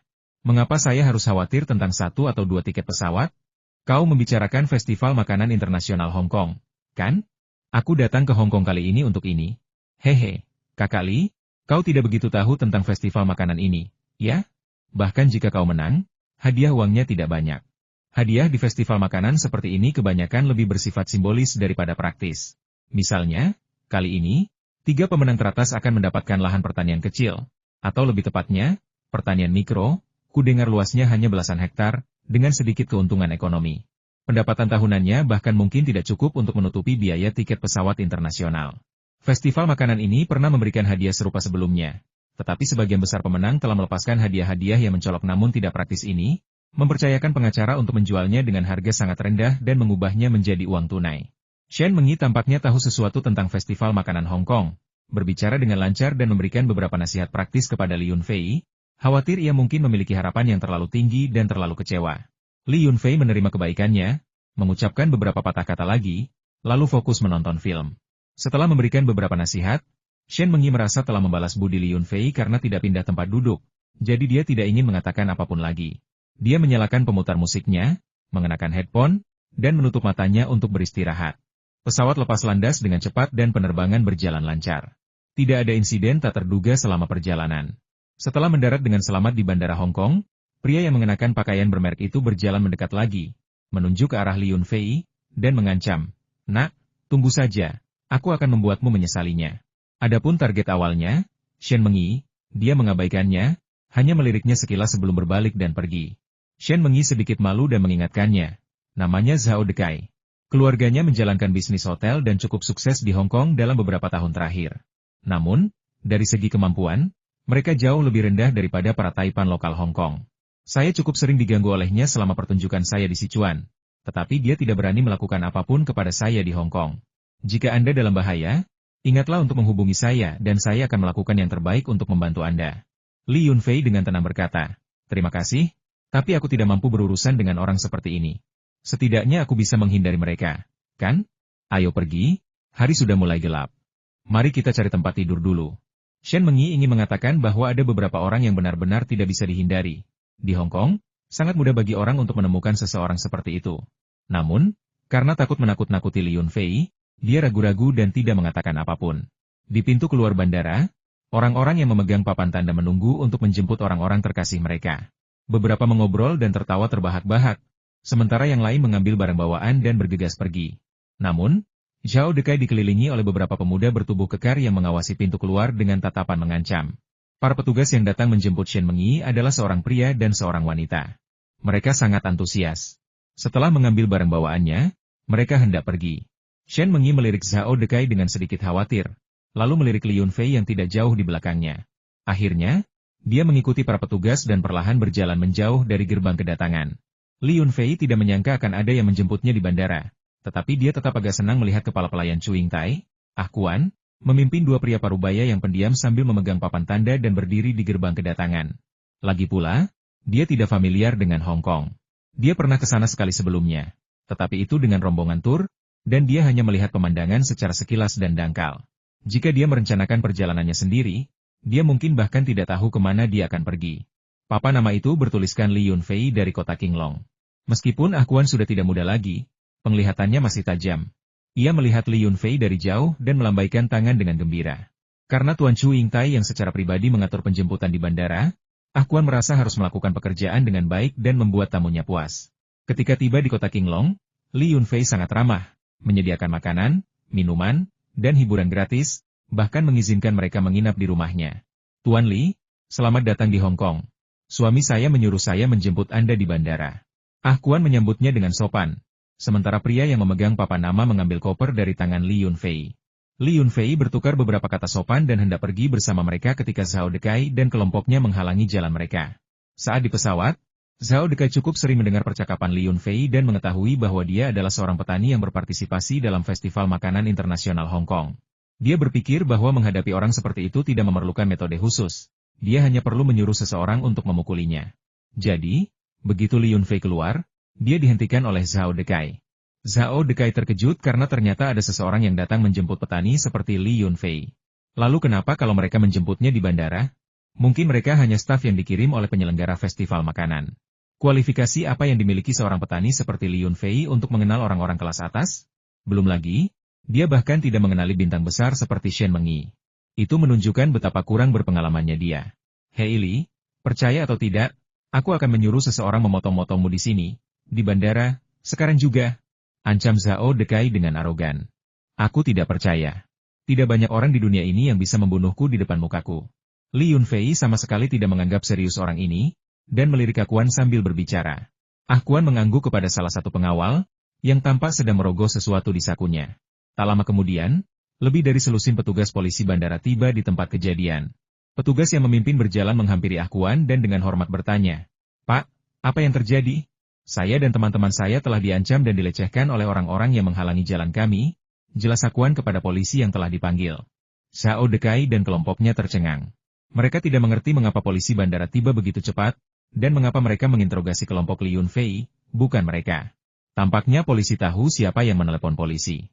Tepat ketika mereka menyadari ada sesuatu yang salah dan mencoba melarikan diri, petugas itu telah memerintahkan anak buahnya untuk mengepung mereka. Mereka pertama-tama melakukan pemeriksaan rutin terhadap Zhao Dekai, memeriksa kartu identitasnya, memindai nomornya, dan melakukan verifikasi daring untuk melihat apakah dia memiliki catatan kriminal. Investigasi tersebut mengungkap banyak masalah. Zhao Dekai memiliki riwayat penggunaan narkoba, perkelahian, dan koneksi dengan kejahatan terorganisir. Bawahannya bahkan lebih bermasalah, termasuk buronan yang dicari. Li Yunfei dan Ah Kuan meninggalkan bandara, tetapi Zhao Dekai dan kelompoknya berada dalam masalah besar dan dibawa pergi oleh polisi bandara. Di dalam RV mewah itu, Ah Kuan sedang dalam suasana hati yang baik dan menjelaskan kepada Li Yunfei apa yang baru saja terjadi. Keluarga kaya memiliki beberapa hak istimewa di Hong Kong. Setiap tahun, kami membayar sejumlah uang untuk mendaftar di markas besar kepolisian dan mendapatkan alarm khusus. Kapanpun kami menghadapi masalah atau bahaya, kami hanya menekan sebuah tombol dan petugas polisi terdekat akan tiba di tempat kejadian secepat mungkin dan menyelesaikan masalah untuk kami, tergantung pada situasinya. Li Yunfei menyatakan pemahamannya tentang masalah tersebut, dan mencatat bahwa situasi serupa juga ada di Tiongkok daratan. Ketika orang biasa menghubungi polisi, mungkin butuh waktu lama bagi mereka untuk tiba. Tetapi bagi individu yang memiliki hak istimewa, satu panggilan telepon dapat membawa polisi ke tempat kejadian dalam waktu 3 hingga 5 menit, di mana mereka akan menyelesaikan masalah tersebut dengan sangat sopan. Li Yunfei menjawab beberapa kali dan memberitahu Ah Kuan bahwa Chu Yingtai hidup dengan baik di desa keluarga Li. Kondisi hidupnya bagus, dan dia makan apapun yang dimakan kakek neneknya. Selain itu, kemampuan bela dirinya juga semakin meningkat dari hari ke hari. Karena dia murah hati kepada orang lain dan tahu bagaimana menangani hubungan antar manusia, kakeknya telah memberinya banyak bimbingan khusus. Sebagai seorang kepala pelayan penuh waktu, satu-satunya klien Ah Kuan adalah Chu Yingtai. Keduanya memiliki hubungan yang sangat dekat. Mendengar deskripsi Li Yunfei, Ah Kuan sangat senang. Setelah menyampaikan rasa terima kasihnya, ia mengatur agar Li Yunfei tinggal di sebuah villa dekat pusat kota, yang konon sangat dekat dengan lokasi Festival Makanan Internasional Hong Kong. Setelah makan malam, kepala pelayan, Ah Kuan, pamit, dan Li Yunfei menjadi pemilik sementara villa tersebut. Para pelayan dan pengawal di sana menjadi bawahannya untuk sementara waktu, sepenuhnya menuruti perintahnya. Li Yunfei pertama-tama menelepon istrinya, Yang Yunu, untuk memberitahunya bahwa dia selamat dan sehat. Mereka mengobrol selama beberapa menit, dan dia menyuruhnya untuk tenang dan menjaga kehamilannya. Dia mengatakan bahwa dia baru saja tiba di Hong Kong dan semuanya normal. Dia akan meneleponnya lagi setelah festival makanan berlangsung. Lalu saya mencolokkan ponsel saya, menaikkan volume hingga maksimal, dan meletakkannya di meja samping tempat tidur, siap menjawab panggilan Michelle kapan saja. Berbaring telentang di tempat tidur, mengikuti metode dalam catatan pencerahan, Li Yunfei menenangkan pikiran dan tubuhnya. Napasnya menjadi semakin lambat, dari sekali setiap beberapa detik menjadi sekali setiap puluhan detik, atau bahkan sekali setiap beberapa menit. Pada saat ini, ia berada dalam keadaan mati rasa, mirip dengan teknik pernapasan kura-kura. Napasnya menjadi semakin lambat, dan ia bahkan bisa tidak bernapas selama puluhan menit. Masa kultivasi Li Yunfei sangat singkat, hanya beberapa bulan saja, baik itu kultivasi seni bela diri maupun spiritual. Oleh karena itu, dalam kedua aspek tersebut, levelnya masih di tingkat pemula. Rendahnya level kultivasinya tidak sebanding dengan kekuatan tempurnya yang menakutkan. Siapapun yang meremehkan kekuatan tempurnya akan membayar mahal untuk itu. Pukul 1150 malam, ponsel di meja samping tempat tidur tiba-tiba berdering. Li Yunfei melompat seperti zombie, meraih telepon, dan menjawabnya dengan cemas. Halo, ini siapa? Li Yunfei, ini Wang Chao. Sudah lama aku tidak menghubungimu. Apa kabar? Terdengar suara gaduh di sekitar Wang Chao, seperti di bar karaoke, dengan orang-orang bernyanyi dan tertawa. Li Yunfei agak kecewa dan hampir menutup telepon, takut tidak bisa menjawab panggilan Michelle. Namun, ia memiliki hubungan baik dengan Wang Chao, yang telah banyak membantunya, jadi ia tidak punya pilihan selain menjawab dengan sabar. Sebagai petani kecil, apa yang bisa saya lakukan? Saya hanya tinggal di rumah menanam sayuran, menyiraminya, mengajak anjing jalan-jalan dan berburu di waktu luang, dan memanen sayuran serta menanam melon saat sibuk. Saya tidak bisa dibandingkan dengan Anda, seorang generasi kedua yang kaya. Wang Chao tertawa terbahak-bahak. Haha, sumbu lelucon. Semua orang mengenalmu. Sayuran di pertanianmu laku keras. Biarkan siapapun menanamnya dan kau bisa menunggu untuk mengumpulkan uangnya.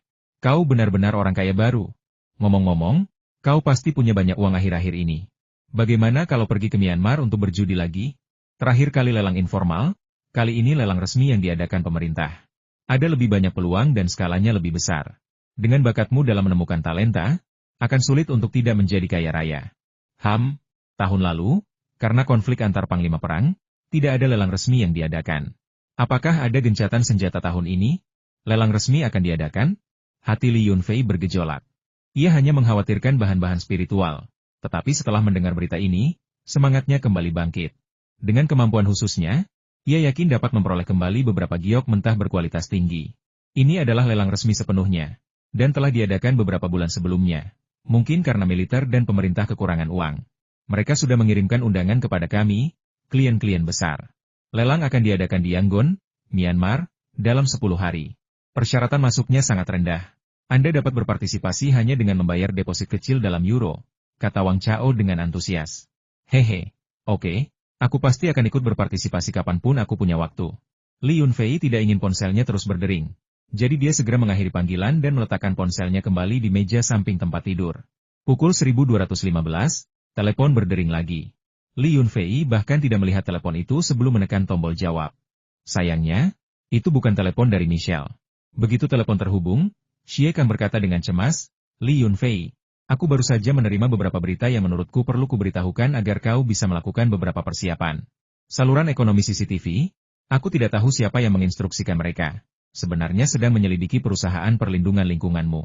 Mereka mengatakan teknologi pengendalian pencemaran tanaman airmu sangat maju dan harus dilaporkan serta dipromosikan agar industri perlindungan lingkungan nasional dapat belajar dari teknologi canggihmu. Pada saat yang sama, saluran teknologi pertanian juga akan menindaklanjuti dengan laporan dan melakukan pekerjaan promosi teknis secara detail. Terus terang, mereka hanya ingin mengetahui rahasia sebenarnya dari pengendalian pencemaran tanaman airmu. Metode Xie Kang bahkan lebih tidak konvensional. Kakek dari pihak ibunya adalah tokoh berpengaruh, wakil Perdana Menteri yang bertanggung jawab atas reformasi ekonomi nasional. Tidak mengherankan jika dia bisa mendapatkan informasi seperti itu jika dia mau. Li Yunfei agak kesal. Dia sudah lama tahu bahwa seseorang diam-diam mengincarnya, yang menyebabkan dia dipenjara. Sejak itu, meskipun telah berusaha keras untuk menyelidiki, dia belum berhasil menemukan pelakunya. Sekarang, ada orang lain yang menyelidiki perusahaan perlindungan lingkungannya, dan kemungkinan besar dalang yang sama kembali memanipulasi semuanya. Secercah niat membunuh terlintas di mata Li Yunfei saat dia berkata dengan tidak tulus, terima kasih, Kakak Xie. Saya mengerti. Jika seseorang benar-benar menginginkan rahasia menggunakan tanaman air untuk mengatasi polusi, berikan saja. Tanaman air ada di mana-mana, tetapi yang dibudidayakan keluarga saya istimewa. Mereka benar-benar dapat mengatasi polusi air yang parah. Jika para ilmuwan membudidayakan tanaman pengolah air yang lebih ampuh lagi, seluruh umat manusia akan mendapat manfaatnya, dan saya akan sangat bahagia. Uang tidak akan pernah bisa sepenuhnya diperoleh. Mampu berkontribusi kepada masyarakat dan muncul di CCTV adalah impian saya. Saudara Lee sungguh murah hati. Namun, saya harus meminta maaf atas ketidakmampuan saya. Saya belum menemukan dalang di balik semua ini. Jika saya menemukannya, saya akan pergi bersama Anda untuk mengunjungi orang suci yang tidak mementingkan diri sendiri ini. Xie Kang hanya menyampaikan kabar ini kepada Li Yunfei agar, terlepas dari hasilnya, Li Yunfei dapat mempersiapkan diri secara mental, dan pada saat yang sama, ia dapat membalas budi. Berita ini cukup penting, tetapi Li Yunfei memiliki hal-hal yang lebih penting untuk dilakukan. Setelah mengucapkan terima kasih, dia menutup telepon lagi. Pukul 240 pagi, telepon berdering lagi. Kali ini nomornya tidak dikenal. Li Yunfei langsung tersentak ketika melihat nomor tersebut. Panggilan ini tidak mengecewakannya. Begitu dia menjawab, suara Michelle terdengar, meskipun agak gugup dan teredam sayang, aku dalam masalah. Kita telah dilacak oleh musuh. Setidaknya 2 orang dengan kemampuan khusus telah menyusup ke kapal penyelundupan kita, tetapi dek bawah terlalu ramai dan kacau, jadi mereka belum bisa masuk. Kita akan tiba di dermaga 2 di Simsasui, Hong Kong, sekitar pukul 4 pagi. Bisakah kamu mengirim seseorang untuk menjemput kita? Michelle, jangan khawatir, aku sudah sampai di Hong Kong dan sedang menuju ke sana sekarang. Keselamatan adalah yang utama. Jangan khawatir soal meteorit matahari, aku punya banyak pecahan batu seperti itu. Jika kita menghadapi bahaya, yang terpenting adalah tetap hidup, mengerti? Li Yunfei dengan cemas menenangkan Michelle, melompat dari tempat tidur, memakai sepatunya, dan bergegas keluar dari villa. Saat ia bergegas keluar gerbang, ia mendengar para pengawal dan petugas keamanan menyapanya dengan hormat dan menanyakan apa yang dibutuhkannya. Barulah saat itu Li Yunfei menyadari apa yang sedang terjadi dan mundur kembali ke villa dengan langkah yang lebih cepat. Aku butuh mobil untuk sampai ke dermaga 2 di Simsasui secepat mungkin. Aku ada urusan mendesak yang harus kuselesaikan, teriak Li Yunfei dari pintu masuk villa. Beberapa detik kemudian, sebuah Rolls-Royce Phantom berhenti di samping Li Yunfei secepat kilat. Pengawal yang bertanggung jawab menjemputnya di bandara pagi itu dengan sopan memanggil dari kursi pengemudi. Tuan Li, silakan masuk. Saya akan mengantar Anda kemanapun Anda ingin pergi. Li Yunfei langsung masuk dengan tergesa-gesa, mengulangi alamat tujuan lagi. Sopir, yang sangat familiar dengan urusan Hong Kong, bertanya dengan santai sambil mengemudi dengan kecepatan tinggi. Tuan Li, dermaga 2 Simsasui, tampaknya menjadi tempat perlindungan terkenal bagi imigran ilegal akhir-akhir ini. Pergi ke dermaga 2 saat ini mungkin akan menimbulkan masalah bagi Anda. Haruskah kami melapor kepada Paman Kuan? Dia akan menemukan seseorang untuk membantu Anda menyelesaikan masalah apapun. Li Yunfei mengerti maksud pihak lain, tetapi menggelengkan kepalanya dan berkata dengan tegas, ini adalah masalah yang tidak dapat dibantu oleh siapapun. Kamu fokuslah mengemudi. Saat kita sampai di sana, aku akan menangani masalahnya sendiri. Aku tidak akan menyeretmu ke dalamnya, dan aku tentu tidak akan melibatkan Chu Yingtai. Mendengar ucapan Li Yunfei, sopir itu tidak berkata apa-apa lagi. Mereka semua adalah orang-orang yang bijaksana, dan fakta bahwa dia berani memanggil Chu Yingtai dengan namanya secara langsung menunjukkan bahwa dia memiliki latar belakang yang sangat dalam, yang berada di luar pemahaman seorang pengawal biasa seperti dirinya. Kehidupan malam Hong Kong sangat semarak, bahkan di tengah malam sekalipun, jalanan yang ramai masih dipenuhi orang. Namun di dermaga 2 di Simsasui, di bawah lampu hemat energi berwarna putih terang, hanya sosok-sosok hantu penjaga keamanan dermaga yang sesekali lewat. Siluet ramping mereka tampak terdistorsi dan menakutkan dalam cahaya lampu. Mobil Rolls-Royce yang ditumpangi Li Yunfei terparkir di bawah bayangan dermaga 2, hanya beberapa ratus meter dari pantai. Bagi Li Yunfei, jarak itu bisa ditempuhnya dalam sekejap mata. Dia melirik arlojinya, lalu ponselnya, hanya tinggal beberapa menit lagi menuju pukul 4. Li Yunfei memejamkan mata, menarik napas dalam-dalam, dan mencoba menenangkan diri. Begitu melihat Michelle, dia akan melenyapkan semua musuh, siapapun mereka. Bahkan jika itu berarti mengungkapkan sebagian kemampuannya. Beberapa kapal kargo besar berlabuh, dan mesin-mesin bongkar muat langsung beroperasi. Suara bising dan sosok-sosok yang kacau itu cukup mengganggu. Tidak hanya menghalangi pandangan Li Yunfei tetapi juga mengganggu pendengarannya. Tidak ada yang tahu seperti apa rupa kapal penyelundupan, dan kapal manapun bisa saja menyembunyikan penumpang gelap. Michelle tidak menjelaskan penampilan atau model feri yang ditumpanginya kepada Li Yunfei, jadi dia hanya bisa mengawasi setiap kapal yang berlabuh. Sebuah feri reot berlabuh dengan tenang di samping kapal raksasa yang sedang membongkar muatan. Tidak ada pekerja pelabuhan yang memasuki kabin, Tetapi banyak pekerja yang lelah mendorong gerobak barang dan perlahan berjalan keluar dari kapal. Para pekerja ini termasuk yang tua dan yang muda, dengan ekspresi yang berbeda-beda, tetapi semuanya tampak agak gugup, cemas, dan penasaran, diam-diam mengamati lingkungan sekitar dermaga. Li Yunfei sudah menyadari ada yang tidak beres. Para pekerja yang muncul entah dari mana ini pasti imigran ilegal. Dia hanya tidak tahu apakah mereka berada di feri yang sama dengan Michelle. Tiba-tiba, teleponnya berdering. Li Yunfei langsung menekan tombol jawab, tetapi dia tidak mendengar suara Michelle. Sebaliknya, dia mendengar hiruk-pikuk jeritan dan teriakan marah. Kemudian, dengan sebuah jeritan, semua suara itu seolah membeku, menjadi sunyi mencekam. Siapapun yang membuat keributan lagi akan menanggung akibatnya. Kami tidak ingin masalah, kami hanya ingin menemukan seseorang. Angkat kepala kalian, singkirkan rambut kalian, dan biarkan aku melihat kalian dengan jelas. Michelle, aku tahu kau bersembunyi di kerumunan. Jika kau tidak ingin orang-orang yang tidak bersalah menderita karenamu, keluarlah. Jangan khawatir, selama kami mendapatkan apa yang kau curi, kami tidak akan menyakitimu. Lagi pula, kau adalah ahli ilmu hayati terpenting di laboratorium kami, kata seorang pria dengan suara lantang dalam bahasa Inggris yang fasih. Pada saat itu, suara serak lain mengancam dengan nada menyeramkan, aku akan menghitung sampai 10. Jika kau tidak maju, jangan salahkan kami karena tidak sopan. Bahkan jika kami tidak membunuhmu, kau akan menderita. HMPH, ku dengar kau hamil sekarang. Dilihat dari bulannya, kau seharusnya segera melahirkan, kan? Bahkan jika kami tidak membunuhmu, anakmu pasti akan mati. Dengarkan aku, keluarlah dengan patuh. 10, 9, 8, 7, 3, 2, 1. HMPH, baiklah, karena kau ingin menderita, maka jangan salahkan kami karena kejam. Semuanya minggir, aku akan ke pintu keluar. Siapapun yang keluar harus menjalani pemeriksaanku. Kau seorang wanita hamil, kau bisa menyamar dengan cara apapun, tetapi bisakah kau meratakan perutmu? Mendengar itu, Li Yunfei tak bisa lagi duduk diam. Dengan cepat, ia bergegas keluar dari mobil dan, seperti angin puting beliung, melesat ke tepi laut. Sopirnya menggosok matanya, tercengang, seolah-olah melihat hantu, dan hampir berteriak. Seperti yang diharapkan dari teman sang guru, tingkat kultivasinya sungguh menakjubkan. Sopir dan pengawal ini adalah karyawan inti keluarga Chu. Mengetahui bahwa Chu Yingtai adalah seorang kultivator spiritual, ia hanya merasa iri dan kagum saat melihat kemampuan Li Yunfei, tanpa rasa takut sedikitpun. Sosok Li Yunfei menjadi kabur saat ia melompat ke atas perahu. Penyelundup yang bertugas menjaga ketertiban di sekitar area tersebut meneriakkan sesuatu dalam bahasa Kanton, dan beberapa pria kuat yang memegang pentungan listrik menerkam Li Yunfei, penyusup asing ini. Tanpa berkata sepatah kata pun, Li Yunfei menjatuhkan penyelundup itu dan mencekiknya, menuntut untuk mengetahui di mana para penumpang gelap berada. Penyelundup kurus berkulit gelap itu ternyata sangat tangguh, menolak untuk menjawab pertanyaan apapun. Sementara itu, orang-orang keluar dengan ketakutan dari ruang kargo kapal, dengan rakus menghirup udara segar sebelum bergegas menuju dermaga.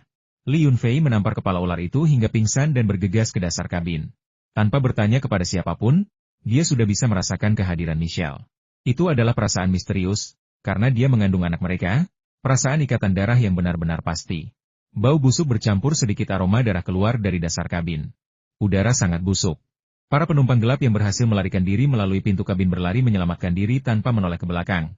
Seolah-olah seekor binatang buas haus darah sedang menunggu untuk memangsa mereka. Jumlah penumpang gelap di ruang kargo semakin berkurang. Michelle berpakaian seperti seorang pria tua dengan rambut dan janggut perak, hidung merah berminyak, dan wajah tembem berminyak. Sesuai dengan penampilannya, ia juga cukup gemuk, sehingga ia mengenakan baju terusan yang sangat longgar dan tampak memiliki 2 tambalan. Tidak ada cara untuk mundur lebih jauh. Michelle melirik orang-orang di dalam kabin. Hanya ada 4 atau 5 wanita hamil di depannya. Sementara dia, seorang wanita tua berjanggut putih, telah menarik perhatian musuh. Dia merasa tidak ada jalan lain. Bertahan sampai sekarang sudah menjadi batas kemampuannya. Setidaknya panggilan telepon belum terputus, dan musuh belum menyadarinya. Yun tersayangku, kumohon, cepatlah datang. Jika kau tidak segera datang, aku dan bayiku yang belum lahir akan celaka. Mungkin seharusnya aku mengambil risiko dan membiarkan mereka memeriksa. Hanya menekan perutku beberapa kali, kan? Dengan riasan pintarku, selama aku menahan rasa sakit, mereka mungkin tidak akan bisa mendeteksinya. Tapi aku takut mereka akan melukai bayi di dalam. Oh, sialan, si brengsek Billy datang. Aku sudah tahu, aku tidak bisa menyembunyikannya lagi. Sambil berpikir demikian, kegilaan terlintas di mata Michelle. Sebuah granat muncul di tangannya. Jika pihak lain mendekat, dia akan menarik pinnya dan menjatuhkan mereka bersamanya. Michelle, Kemampuan merias wajahmu luar biasa. Seharusnya aku sudah menduga itu kau. Mata Billy berbinar-binar karena gembira saat menatap pria tua berjanggut putih yang bertingkah aneh itu. Dia berkata, letakkan senjatamu di depanku, bahkan jika kau punya senjata nuklir, kau tidak akan punya kesempatan untuk mengaktifkannya. Tentu saja, Michelle tidak akan menyerah begitu saja. Dia mengertakkan giginya dan menekan tuas pembuka granat dengan jarinya. Dengan sedikit tarikan, granat itu akan meledak. Namun, seringai percaya diri terlintas di mata Billy, dan seluruh ruangan terasa dingin. Lapisan embun beku putih muncul di granat tangan Michelle, membekukan pin dan jari-jarinya. Michelle merasakan lengannya kaku dan menjadi sangat dingin, kehilangan kendali dalam sekejap. Dia tahu dia sudah tamat. Dia telah melarikan diri begitu lama, dan akan segera melahirkan, hanya untuk ditangkap oleh organisasi Onion Head. Dia tahu dia sudah tamat, dan anaknya yang belum lahir kemungkinan akan menderita lebih buruk lagi. Beberapa penumpang gelap yang belum keluar memanfaatkan momen itu untuk melarikan diri dalam ketakutan. Para inspektur di pintu juga memfokuskan perhatian mereka pada Michelle dan berhenti memeriksa para wanita hamil. Aku tidak ingin kau mati, bahkan jika kematian datang. Aku tidak ingin kau hidup, bahkan jika Tuhan datang. Menyerahlah sekarang, dan mungkin kau akan punya kesempatan untuk hidup. Billy dengan bersemangat bergegas maju, siap untuk meraih Michelle dengan tangannya sendiri. Begitukah? Bahkan Tuhan pun tak bisa menolongnya? Sebuah suara laki-laki yang marah tiba-tiba terdengar dari lubang palka. Billy menoleh dengan kaget, hanya untuk mendapati teman-temannya menghilang tanpa jejak, bahkan tidak ada mayat yang tersisa. Seorang pemuda tegap dari timur berdiri di pintu keluar. Michelle, melihat sosok itu, seketika kehilangan rasa takut dan berteriak kegirangan, "Yun sayangku, kau akhirnya datang." Li Yunfei tersenyum padanya dan mengangguk, lalu berkata, "Ya, aku sudah sampai. Kemampuanmu merias wajah sangat bagus. Jika aku datang lebih awal, mungkin aku tidak akan mengenalimu. Tentu saja, jika kemampuan merias wajahku tidak bagus, aku pasti sudah tertangkap musuh sejak lama. Tapi, bukankah agak tidak pantas berbicara di sini? Lihat tanganku, membeku." Michelle mengeluh kepada Li Yunfei, tetapi melihatnya dengan janggut lebat dan masih berusaha bertingkah imut terlalu sulit untuk ditanggung. "Aku juga berpikir tempat ini tidak ideal. Bagaimana menurutmu, tuan yang berdiri di tengah?" Li Yunfei melangkah 3 langkah lagi ke depan lalu berhenti. Ini adalah tempat terbaik untuk menyerang, agar tidak terlalu mendorong musuh dan untuk melindungi Michelle setiap saat. "Jangan melangkah lebih jauh, berhenti." "Siapa kau? Di mana rekanku?" Billy tidak lagi percaya diri dan bersemangat seperti sebelumnya. Sedikit rasa gelisah terlintas di matanya, tetapi aura agresifnya melonjak hingga puncaknya. "Siapa tahu, mungkin mereka pergi bersama penumpang gelap lainnya. Aku di sini untuk menjemput Michelle, bukan teman-temanmu. Kau bisa yakin soal itu. Tuhan bisa menjadi saksiku, jika memang ada." Li Yunfei berkata, tetapi dalam hatinya ia memikirkan solusi apa yang tepat untuk mengatasi kesulitan saat ini. Retak. Embun beku terbentuk di lantai di bawah kaki Li Yunfei, hampir menyentuh jari-jari kakinya. "Diam. Kau tidak bisa menipuku. Kau pasti menggunakan cara tertentu untuk membunuh Bruno." Billy hampir meledak. Semakin santai Li Yunfei terlihat, semakin gugup dia. Li Yunfei mengerutkan kening, sangat ingin langsung menangkap pria ini ke ruang kecilnya lalu membunuhnya. Tapi dia tidak ingin membongkar rahasia ruang kecilnya. Meskipun Michelle adalah wanitanya dan sedang mengandung anaknya. Dia tidak ingin siapapun tahu kecuali benar-benar diperlukan. Menggunakan seni bela diri, dia takut secara tidak sengaja melukai Michelle dan bayi dalam kandungannya. Menggunakan teknik kultivasi spiritual, selain serangan energi spiritual paling dasar, dia belum mempelajari satupun teknik ofensif yang layak. Yang membuatnya semakin berhati-hati adalah pemahamannya yang terbatas tentang sistem kultivasi barat. Meskipun mereka menyebutnya kemampuan supranatural, pada dasarnya itu adalah hasil kultivasi. Namun, sistem kultivasi mereka agak kacau, sebagian besar mengikuti metode 3 saluran dan 7 cakra India, yaitu mengembangkan kekuatan yang sesuai dalam diri sendiri misalnya, afinitas berbasis api akan menghasilkan kekuatan yang berhubungan dengan api, dan afinitas berbasis air akan menghasilkan kekuatan yang berhubungan dengan air. Keluarga kepausan, yang pernah didengarnya, mahir dalam kekuatan spiritual, yang juga terkait dengan keyakinan mereka. Li Yunfei hanya memiliki pemahaman dasar tentang sistem kekuatan dunia ini, tetapi berkat ruang kecil yang dimilikinya, dia telah membunuh cukup banyak ahli. Karena itu, terkadang dia tidak terlalu mempedulikan banyak hal, hanya menghancurkan musuh yang ditemuinya. Hanya ketika menyelamatkan orang dia ragu-ragu, tidak yakin dengan kemampuan lawan dan takut melukai orang-orangnya sendiri. "Kita tidak dekat, jadi jangan berbuat salah padaku atau membentakku, atau kau tidak akan mampu menanggung akibatnya. Kau punya 2 pilihan, pergilah segera. Semakin jauh semakin baik, atau aku akan membunuhmu dan melemparkanmu ke laut untuk memberi makan ikan." Sambil mengatakan ini, Li Yunfei menatap Michelle, memberi isyarat agar dia perlahan menjauh dari Billy. Jangan bergerak, teriak Billy gugup, dan kepingan salju yang tak terhitung jumlahnya melesat keluar dari tubuhnya, berputar dengan kecepatan sangat tinggi. Namun, kepingan salju itu tidak menjauh dari tubuhnya, dan juga tidak sengaja menyerang Michelle. Jelas, dia ketakutan oleh Li Yunfei dan emosinya agak di luar kendali. Sial! Bajingan, kau tidak mengerti aku? Teriak lagi dan aku akan membunuhmu sekarang juga. Ekspresi ramah Li Yunfei yang sebelumnya menghilang, matanya melebar dengan niat membunuh. Kesabarannya telah habis. Dia tidak ingin tinggal di lingkungan yang tercemar ini bahkan sedetik pun lebih lama. Kau pemandu dari Tiongkok itu, Yunfei Li? Aku ingat sekarang, kami punya informasi tentangmu di jaringan internal kami. Sialan, banyak orang mencurigai kau adalah master tersembunyi. Dan sekarang akhirnya terkonfirmasi. Pembantaian tim ekspedisi gunung kami pasti ada hubungannya denganmu. Dan anak Michelle memang anakmu entah kenapa. Setelah dimarahi beberapa kali, Billy malah mengingat identitas Li Yunfei. Mendengar itu, Li Yunfei merasakan gelombang niat membunuh dan tertawa.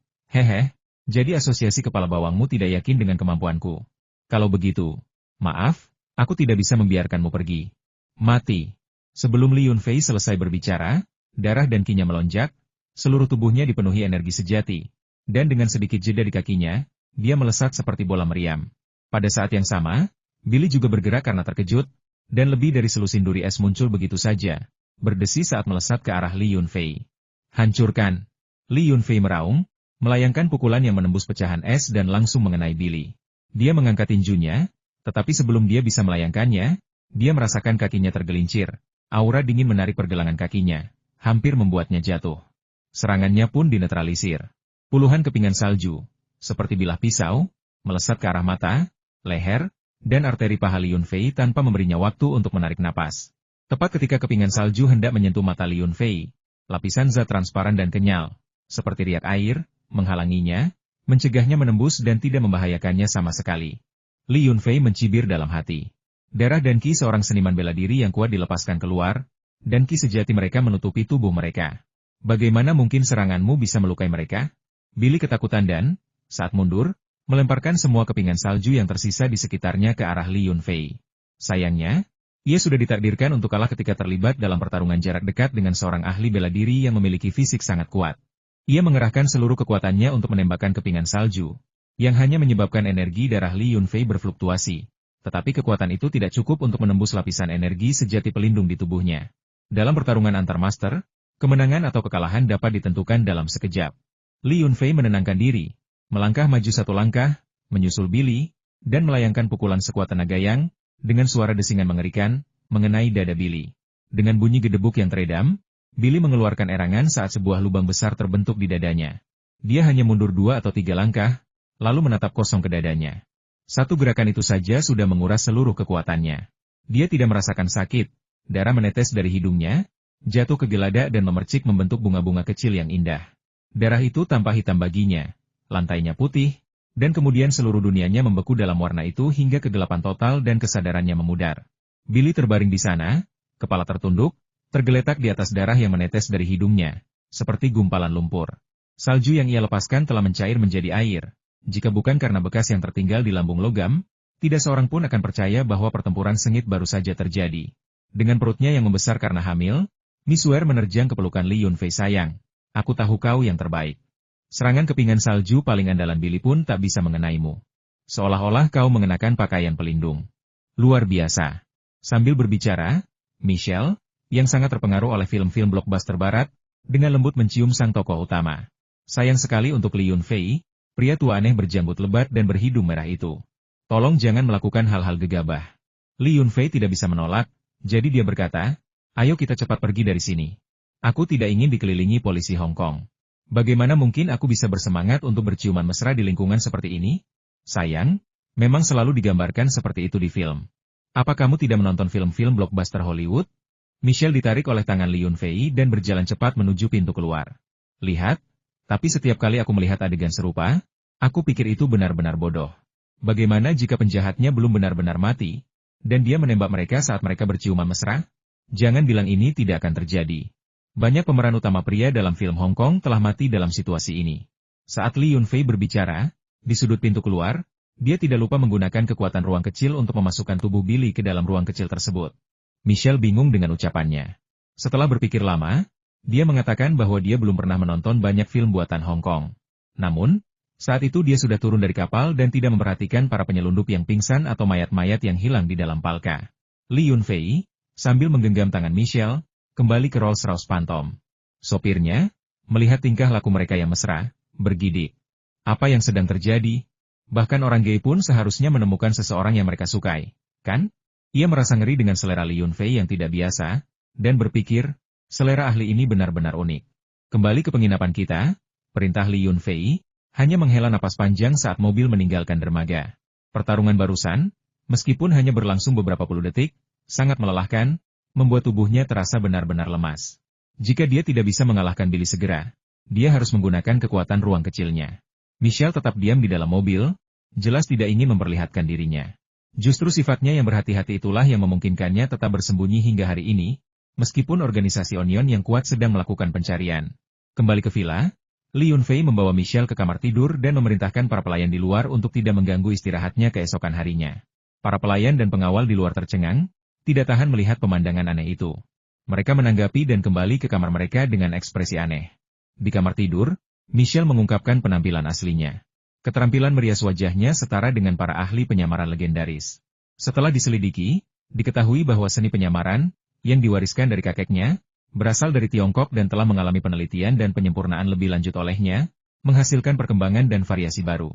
Setelah kembali ke penampilan semula, Michelle, yang sedang hamil besar, dengan agak malu-malu mengatakan bahwa dia akan mandi. Li Yunfei, yang khawatir, mengikutinya ke kamar mandi untuk merawat wanita hamil itu. Kembali di gua bawah tanah, sosok Michelle sebanding dengan supermodel manapun. Melihat urat-urat yang menonjol di perutnya yang membuncit setelah beberapa bulan, dia merasakan sakit hati. Aku sangat menyesal tidak bisa berada di sana untuk merawatmu selama kehamilanmu. Aku tidak tahu sebelumnya. Tapi sekarang aku tahu, aku akan melakukan yang terbaik untuk menebusnya. Li Yunfei mengelus perut Michelle, memandanginya yang terbaring di bak mandi dengan sedikit rasa malu dan asing, dan rasa bersalah melintas di hatinya. Kehamilan memang merepotkan bagi wanita, tetapi seringkali dipenuhi dengan kebahagiaan dan antisipasi. Jadi, kamu tidak perlu meminta maaf, ini adalah pilihan saya sendiri. Tapi mendengar kamu mengatakan itu membuat saya sangat bahagia. Dan bayi kita juga bahagia. Lihat, dia bergerak, dia pasti mendengar kita berbicara. Michelle menunjuk ketonjolan tiba-tiba di perutnya dan berkata dengan gembira. Suaranya penuh dengan kasih sayang seorang ibu. Li Yunfei tidak tahu bagaimana harus bersikap terhadap Michelle saat ini, tetapi dia suka melihat perutnya, suka menempelkan wajahnya ke perutnya, dan mendengarkan gerakan di dalamnya. Bayi dalam kandungan memiliki detak jantungnya sendiri, menendang, dan bahkan suara gelembung yang ditiup, gemericik, dan suara-suara lucu lainnya. Michelle sangat murah hati dan menyuruhnya untuk tidak merasa bersalah atau terbebani. Tetapi semakin dia mengatakan itu, semakin rumit perasaan Li Yunfei. Wanita yang tidak menangis atau membuat keributan seringkali justru yang paling membangkitkan rasa iba dan kasih sayang. Kecanggungan awal karena sudah lama tidak bertemu secara bertahap mereda dengan belayan lembut dan penuh permintaan maaf. Meskipun dia tahu itu tidak cocok untuk olahraga berat, dia tetap merasa menyatu dengannya. Merasakan tubuhnya yang lebih berisi dan kekenyalan yang menjadi ciri khas wanita barat.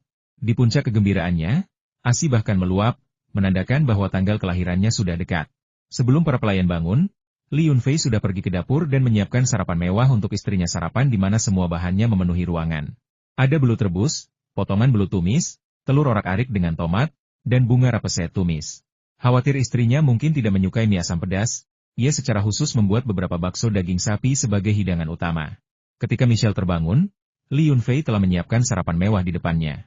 Aroma yang kuat membangunkannya dari mimpinya, dan dia tak kuasa menahan diri untuk bangun karena bayi di dalam perutnya sudah menendang dan memukul, ingin segera mendapatkan nutrisi. Wow, ini enak sekali. Sudah lama aku tidak makan sarapan sana ini. Michelle, sama sekali tidak mempedulikan penampilannya, duduk telanjang di tepi tempat tidur, dengan senang hati menyantap sarapan yang telah disiapkan Li Yunfei. Sebelumnya, dia hanya sesekali makan sayuran dari penyimpanan ruangnya. Dia belum pernah mengalami perlakuan seperti ini sebelumnya. Semua makanan lezat di hadapannya berasal dari penyimpanan ruangnya, dan bahkan airnya pun berasal dari mata air spiritual di dalamnya. Li Yunfei khawatir bayi dalam kandungannya akan menderita kekurangan gizi. Jadi dalam 10 hari terakhir ini, dia berusaha sekuat tenaga untuk memulihkan energi bayi, berharap dapat melahirkan bayi yang sehat, tanpa memandang jenis kelaminnya. Melihat kondisi Michelle yang menyedihkan saat ia melahap makanannya, Li Yunfei merasakan kesedihan yang mendalam. Sekuat apapun wanita ini, ia tetaplah wanita biasa. Selama masa persembunyian dan pelarian ini, ia sedang hamil. Kehidupan seperti apa yang telah ia lalui? Ketika ia menjemputnya tadi malam, Michelle hanya membawa sebuah tas kain kecil. Ada sepotong kecil meteorit di dalam tas itu, tetapi bahkan air minum kemasan pun kosong, apalagi makanan. Makanlah pelan-pelan, nanti tidak ada yang mengambilnya darimu. Li Qingqing duduk di sebelahnya, menyampirkan jubah mandi di bahunya, dan melihat bahwa dia makan terlalu cepat, dia sendiri menyendokkan semangkuk sup belut putih salju untuknya. Kenapa? Masakanmu harum sekali? Sebenarnya, aku sudah makan tanaman dan sayuran yang telah terpapar sinar matahari sejak beberapa waktu lalu, dan rasanya jauh lebih enak daripada sayuran hijau biasa, tapi tetap saja tidak bisa dibandingkan dengan masakanmu. Sayang, ini adalah makanan terbaik yang pernah kumakan, bahkan lebih enak daripada barbeque yang biasa kau buat. Michelle, seperti pengemis kecil yang belum makan selama berabad-abad, tidak menahan pujiannya yang berlebihan. Hehe, di pegunungan dulu, makanan barbeque itu seperti apa? Dibandingkan dengan makanan spiritual yang kita punya sekarang itu jauh lebih rendah. Li Yunfei bergumam sesuatu dan menerjemahkan makanan spiritual itu menjadi sebuah kata yang aneh. Michelle jelas tidak mengerti dan tidak peduli. Dia memakan 2/3 dari 4 hidangan dan 1 panekuk sendirian, dan Li Yunfei menghabiskan 1/3 sisanya. Untungnya, dia jujur dan tidak, seperti yang Yunu, menyalahkan semuanya pada anak yang belum lahir. Enak sekali, enak banget. Setelah makan, Li Yunfei membantunya berjalan perlahan keluar dari kamar tidur. Saat ini, penampilannya lebih mirip wanita hamil daripada wanita hamil sungguhan. Jika tidak dibantu, dia pasti tidak akan bisa berjalan. Sayangnya, perutnya terlalu kenyang hingga terasa tidak nyaman di sekujur tubuhnya. Jika tidak berjalan-jalan sebentar, dia takut perutnya akan meledak. Namun ketika mereka sampai di halaman villa, para pelayan dan pengawal semuanya terkejut. Tadi malam, Li Yunfei bersama seorang pria tua berjanggut putih. Bagaimana mungkin dia tiba-tiba menjadi wanita hamil yang cantik pagi ini? Merasakan ekspresi terkejut di wajah semua orang, Michelle bertanya dengan suara rendah dan sedikit khawatir. Sayang, haruskah aku kembali mengenakan pakaian kemarin? Apakah menarik begitu banyak perhatian akan menimbulkan masalah bagimu? Bunuh 1 kalau mereka datang, bunuh 2 kalau mereka datang, serahkan semua masalah padaku. Li Yunfei memancarkan kesombongan yang mendominasi, seolah mampu menangani masalah apapun. Dia telah kecanduan membunuh, dan metode penyelesaian perselisihannya semakin ekstrim. Dia sendiri tidak menyadarinya, tetapi bagi orang lain, itu cukup menakutkan. Ya Tuhan, kau tidak mungkin sekejam itu. Berkelahi dan membunuh seperti ini tidak baik. Kau tidak tahu, pertengkaranmu dengan Billy kemarin hampir membuatku mati ketakutan. Kekuatan kalian para manusia super sangat menakutkan. Meskipun aku telah menerima pelatihan bela diri yang ketat, aku sama sekali tidak mampu melawanmu. Rasanya mengerikan. Michelle agak menolak, terutama sebelum melahirkan, dia tidak ingin menghadapi bahaya lagi. Aku bukan manusia super. Lagi pula, dengan aku di sisimu, kau tidak perlu khawatir lagi akan bahaya, kata Li Yunfei dengan percaya diri. Tepat saat itu, sopir yang mengantarnya ke dermaga kemarin datang menghampiri dengan teleponnya dan berkata dengan sangat hormat, Tuan Li, Paman Kuan menelepon untuk membahas hal-hal terkait festival makanan dengan Anda. Li Yunfei mengangguk, mengambil telepon, dan bertanya kepada Kuan bagaimana keadaannya. Dia telah menghubungi panitia festival makanan kemarin untuk mengkonfirmasi partisipasinya, dan sekarang dia membiarkan Akuan mengambil alih, hanya ingin mencari lokasi stand yang bagus. Akuan, dengan sikap sopan santun khas seorang pelayan Inggris, tersenyum dan berkata, Tuan Li, jangan khawatir, saya sudah berkomunikasi dengan panitia festival makanan. Sebagai pemasok bahan baku, Anda memiliki stand seluas 3,5 meter di pintu masuk utama di lantai pertama. Jika ruangnya tidak cukup, saya dapat meminta panitia untuk memperluasnya lebih jauh. Terima kasih. Sebagai pemasok bahan untuk festival makanan, ruang seluas 3,5 meter lebih dari cukup. Di festival makanan ini, para koki adalah tokoh utama, pemasok bahan adalah peran pendukung, dan kritikus makanan adalah juri. Partisipasi Li Yunfei dalam festival makanan ini hanyalah kedok untuk perjalanannya ke Hong Kong. Dia bahkan belum mempertimbangkan peringkatnya. Setelah melakukan panggilan telepon, Li Yunfei meminjam sebuah Mercedes-Benz GLK hitam yang sederhana dan mengajak Michelle berbelanja. Michelle dalam keadaan yang sangat menyedihkan, dia tiba kemarin tanpa pakaian ganti. Untungnya, villa tersebut memiliki banyak pakaian cadangan. Jika tidak, dia tidak akan bisa keluar rumah sekarang. Para pengawal mengetahui kemampuan Li Yunfei, dan melihat bahwa Li Yunfei tidak mengizinkan mereka mengikuti. Mereka melaporkan hal ini dan tidak punya pilihan selain menyerah. Saat mobil melaju di jalan, Michelle terus membujuk, kita jalan-jalan santai saja. Jangan beli baju hamil. Aku akan melahirkan beberapa hari lagi, akan sia-sia kalau membelinya. Paling-paling, kita bisa beli celana dalam. Li Yunfei tertawa dan berkata, aku pernah bertemu kakekmu dan mendengarnya bercerita tentang keluargamu. Baik di Prancis maupun di tempat lain, kalian bisa dianggap sebagai keluarga kaya. Kalian seharusnya menjadi pewaris kaya. Kapan kalian menjadi begitu hemat? Saat aku buron ya, itu sebenarnya bukan pelarian, lebih seperti bermain petak umpet. Para pelacak itu benar-benar bodoh. Mereka sama sekali tidak bisa menemukan keberadaanku. Seandainya aku tidak kesulitan bergerak akhir-akhir ini, mereka tetap tidak akan bisa menemukanku. Lagi pula, aku punya banyak uang, aku hanya tidak ingin berpakaian terlalu rapi. Oke, aku akui, aku tidak bisa menarik uang atau menggunakan kartu kreditku. Karena jika aku melakukannya, mereka akan menemukanku. Michelle memaksakan senyum, tetapi akhirnya mengakui kebenaran yang menyedihkan dengan frustrasi dia tidak berani menarik uang meskipun dia memilikinya. Hanya mengambil uang tunai jika benar-benar diperlukan. Lalu segera meninggalkan tempat dia menarik uang tersebut. Jalan perbelanjaan paling terkenal di Hong Kong terletak di Chow Sewai Bay. Tanpa berkata apa-apa, Li Yunfei langsung membawanya ke sana dan membiarkannya membeli apapun yang diinginkannya. Membiarkan Michelle menikmati belanja sepuasnya. Makan siangnya hanya sesuatu yang disiapkan secara sederhana. Dia menghabiskan lebih dari 300.000 yuan dalam satu hari. Membeli semua yang seharusnya dan tidak seharusnya dia beli. Dia tidak membeli banyak pakaian untuk wanita hamil. Sebagian besar pembeliannya adalah perlengkapan bayi, mulai dari barang-barang kecil seperti botol dan popok hingga barang-barang yang lebih besar seperti mainan dan kereta bayi. Dia baru berhenti ketika Mercedes GLK yang dipinjam Li Yunfei tidak mampu menampung semua barangnya. Setelah beristirahat sebentar, sudah waktunya untuk makan malam. Saat makan malam di restoran mewah terdekat, Li Yunfei tanpa diduga bertemu dengan Zhao Dekai, yang telah membuat masalah di pesawat. Zhao Dekai dan teman-temannya mengumpat dan memaki, seolah-olah mereka baru saja keluar dari kantor polisi dan datang untuk membersihkan nasib buruk mereka. Secara kebetulan, mereka melihat Li Yunfei dan Michelle sedang makan di lobi. Mata Zhao Dekai langsung memerah.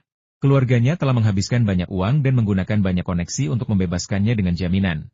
Sementara teman-temannya yang bersamanya tidak seberuntung itu.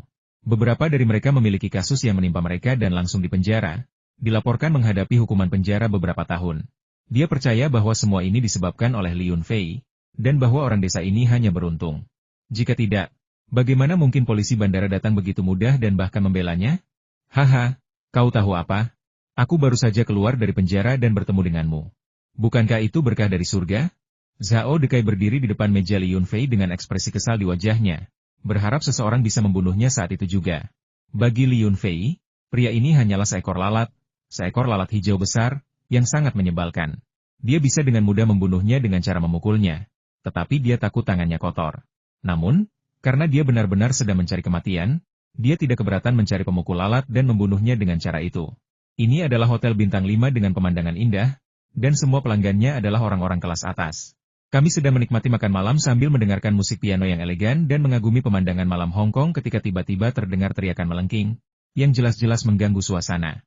Terlebih lagi, tepat di depan Li Yunfei, anak buah Zhao Dekai membuat keributan, dan mereka menatap Michelle dengan tatapan penuh nafsu. Hal ini membuat orang semakin jijik. Setidaknya Li Yunfei tak kuasa menahan diri untuk menampar mereka beberapa kali dan menyuruh mereka pergi. Namun, para pelayan di sini sangat bertanggung jawab dan segera datang untuk membujuk Zhao Dekai dan kelompoknya agar tenang dan tidak membuat gaduh di restoran jika terjadi konflik, agar tidak mengganggu pelanggan lain. Zhao Dekai sangat marah, menampar pelayan itu di wajah, dan berteriak, pergi dari sini. Buka mata anjingmu dan lihat siapa aku. Panggil manajermu ke sini. Kau tidak berhak berbicara denganku. Konflik baru saja dimulai ketika manajer lobi menerima laporan dan sedang dalam perjalanan. Pelayan itu baru saja ditampar ketika manajer lobi tiba. Melihat siapa yang membuat masalah, dia tersenyum kecut dan melangkah maju untuk memberi nasihat. Tuan Zhao, Anda adalah tuan muda bisnis ini. Bagaimana Anda bisa membuat masalah di restoran Anda sendiri? Jika ketua mengetahuinya, akan sulit untuk menjelaskannya. Zhao Dekai balas dengan marah, kau tidak tahu apa-apa. Kalau ayahku tahu, dia pasti akan mendukungku. Karena orang inilah aku ditangkap polisi dan baru saja dibebaskan dengan jaminan. Menurutmu apa yang harus kita lakukan dengannya? Usir kedua orang itu dari sini. Kalau bukan karena ini restoran kita sendiri, aku pasti sudah menyuruh orang itu melukainya sejak lama. Setelah mendengar bahwa restoran itu milik ayah Zhao Dekai, Li Yunfei merasakan gelombang kesialan. Dia menatap Michelle dengan tatapan meminta maaf, mengatakan bahwa mereka mungkin tidak bisa makan di sana. Hong Kong begitu luas, namun musuhnya begitu buta, menawarkan diri untuk dipukuli. Yah, kalau begitu dia tidak sopan. Michelle tersenyum dan berkata, aku memang tidak suka makanan laut di sini. Kalau kita diusir, aku butuh pendatang baru untuk membuatkan makanan yang lebih enak. Seperti pagi ini, Itu sarapan paling enak yang pernah kumakan. Li Yunfei berkata dengan angkuh, bukan apa-apa. Aku punya koki andalan di rumah. Masakannya sangat lezat. Namun, dia punya kebiasaan buruk diam-diam menambahkan beberapa bahan gelap ke dalam masakannya. Aku tak akan berani pergi ke rumahmu. Aku pasti tak akan berani lagi di masa depan. Sudahlah, jangan bicarakan ini lagi. Bahkan koki terbaik pun tak bisa menandingi masakanmu. Tebakanmu benar, manajer lobi yang malang itu ada di sini. Manajer lobi tanpa khawatir dan mendekati meja Li Yunfei, berkata dengan pasrah, Tuan dan Nyonya, saya benar-benar minta maaf. Seperti yang mungkin telah Anda dengar, kami untuk sementara tidak dapat melayani Anda. Silakan pergi. Namun, makanan ini pasti gratis, kami tidak akan memungut biaya sepeser pun. Saya tidak kekurangan uang, dan saya tidak ingin Anda mentraktir saya gratis. Tapi makanan di sini benar-benar mengerikan. Menurut saya, harganya hanya 1 kain.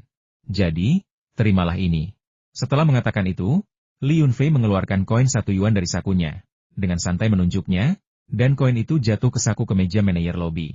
Kemudian, mengabaikan ekspresi malu dan kesal dari manajer lobi, dan mengabaikan seringai kesal Zhao Dekai, dia membantu Michelle berdiri, memakaikan mantel padanya, dan keduanya perlahan berjalan keluar dari ruang makan dan naik lift ke lantai bawah. Zhao Dekai mencibir dan mengedipkan mata kepada anak buahnya. Seketika itu juga, 4 pria berwajah garang mengikuti Li Yunfei, seolah bersiap menyerangnya begitu dia meninggalkan restoran. Ini adalah restoran lengkap, yang menawarkan tidak hanya layanan catering tetapi juga akomodasi dan hiburan. Aku tidak sengaja mendengar seseorang menyebutkannya di pesawat, aku tidak menyangka keluarga Zhao Dekai begitu kaya, memiliki gedung di pusat kota ini. Hehe, menurutmu apa yang akan terjadi jika gedung ini tiba-tiba mati listrik? Tanya Li Yunfei dengan santai saat mereka keluar dari lift. Sayang, hotel besar seperti ini punya sistem daya cadangan. Bahkan jika terjadi pemadaman listrik, mereka bisa langsung mengganti daya. Jangan marah-marah. Tidak perlu marah pada orang seperti ini. Aku masih menunggu makan malam yang sudah kau siapkan. Michelle tahu Li Yunfei sangat cakap, tetapi dia tetap merasa bahwa cara balas dendam ini tidak dapat diandalkan. Bahkan dengan 10.000 sistem daya cadangan, itu tidak akan ada gunanya, karena sistem daya di sini akan korsleting. Saat kata terakhir terucap, Li Yunfei dan Michelle telah mencapai pintu putar. Kemudian, Li Yunfei melepaskan kekuatan ruang kecil dengan sekuat tenaga, membiarkan tubuh rohnya terbang keluar seketika dan memasuki kotak catu daya utama yang tersembunyi di dalam silinder di belakangnya. Beberapa kabel tembaga tebal di dalamnya tiba-tiba terpilin, dan kabel tembaga terdekat terhubung bersama. Percikan api berterbangan di mana-mana. Lampu di aula tiba-tiba menyala dan kemudian padam seketika. Bersamaan dengan padamnya lampu, tampak seolah-olah banyak tabung lampu meledak. Lobi di lantai pertama seketika berubah menjadi kacau.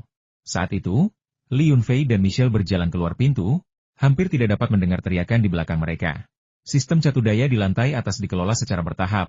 Bagian ini mematikan lampu di 2 lantai dan mematikan lift. Terdapat juga banyak area catu daya yang tidak terhubung di lantai atas. Li Yunfei jelas tidak berniat menyerah. Setelah berhasil dalam serangannya, semangatnya kembali, dan saat dia melangkah, semangat itu terbang keluar lagi, seketika mencapai tempat yang lebih tinggi. Dia mengulangi gerakan yang sama, dan bangunan yang terang benderang itu perlahan-lahan menjadi gelap dengan kecepatan yang menyeramkan, bahkan menghentikan semua lift. Para pria bertubuh kekar yang bersiap menghadapi Li Yunfei juga terjebak di dalam lift, ketakutan dan tidak menyadari apa yang sedang terjadi.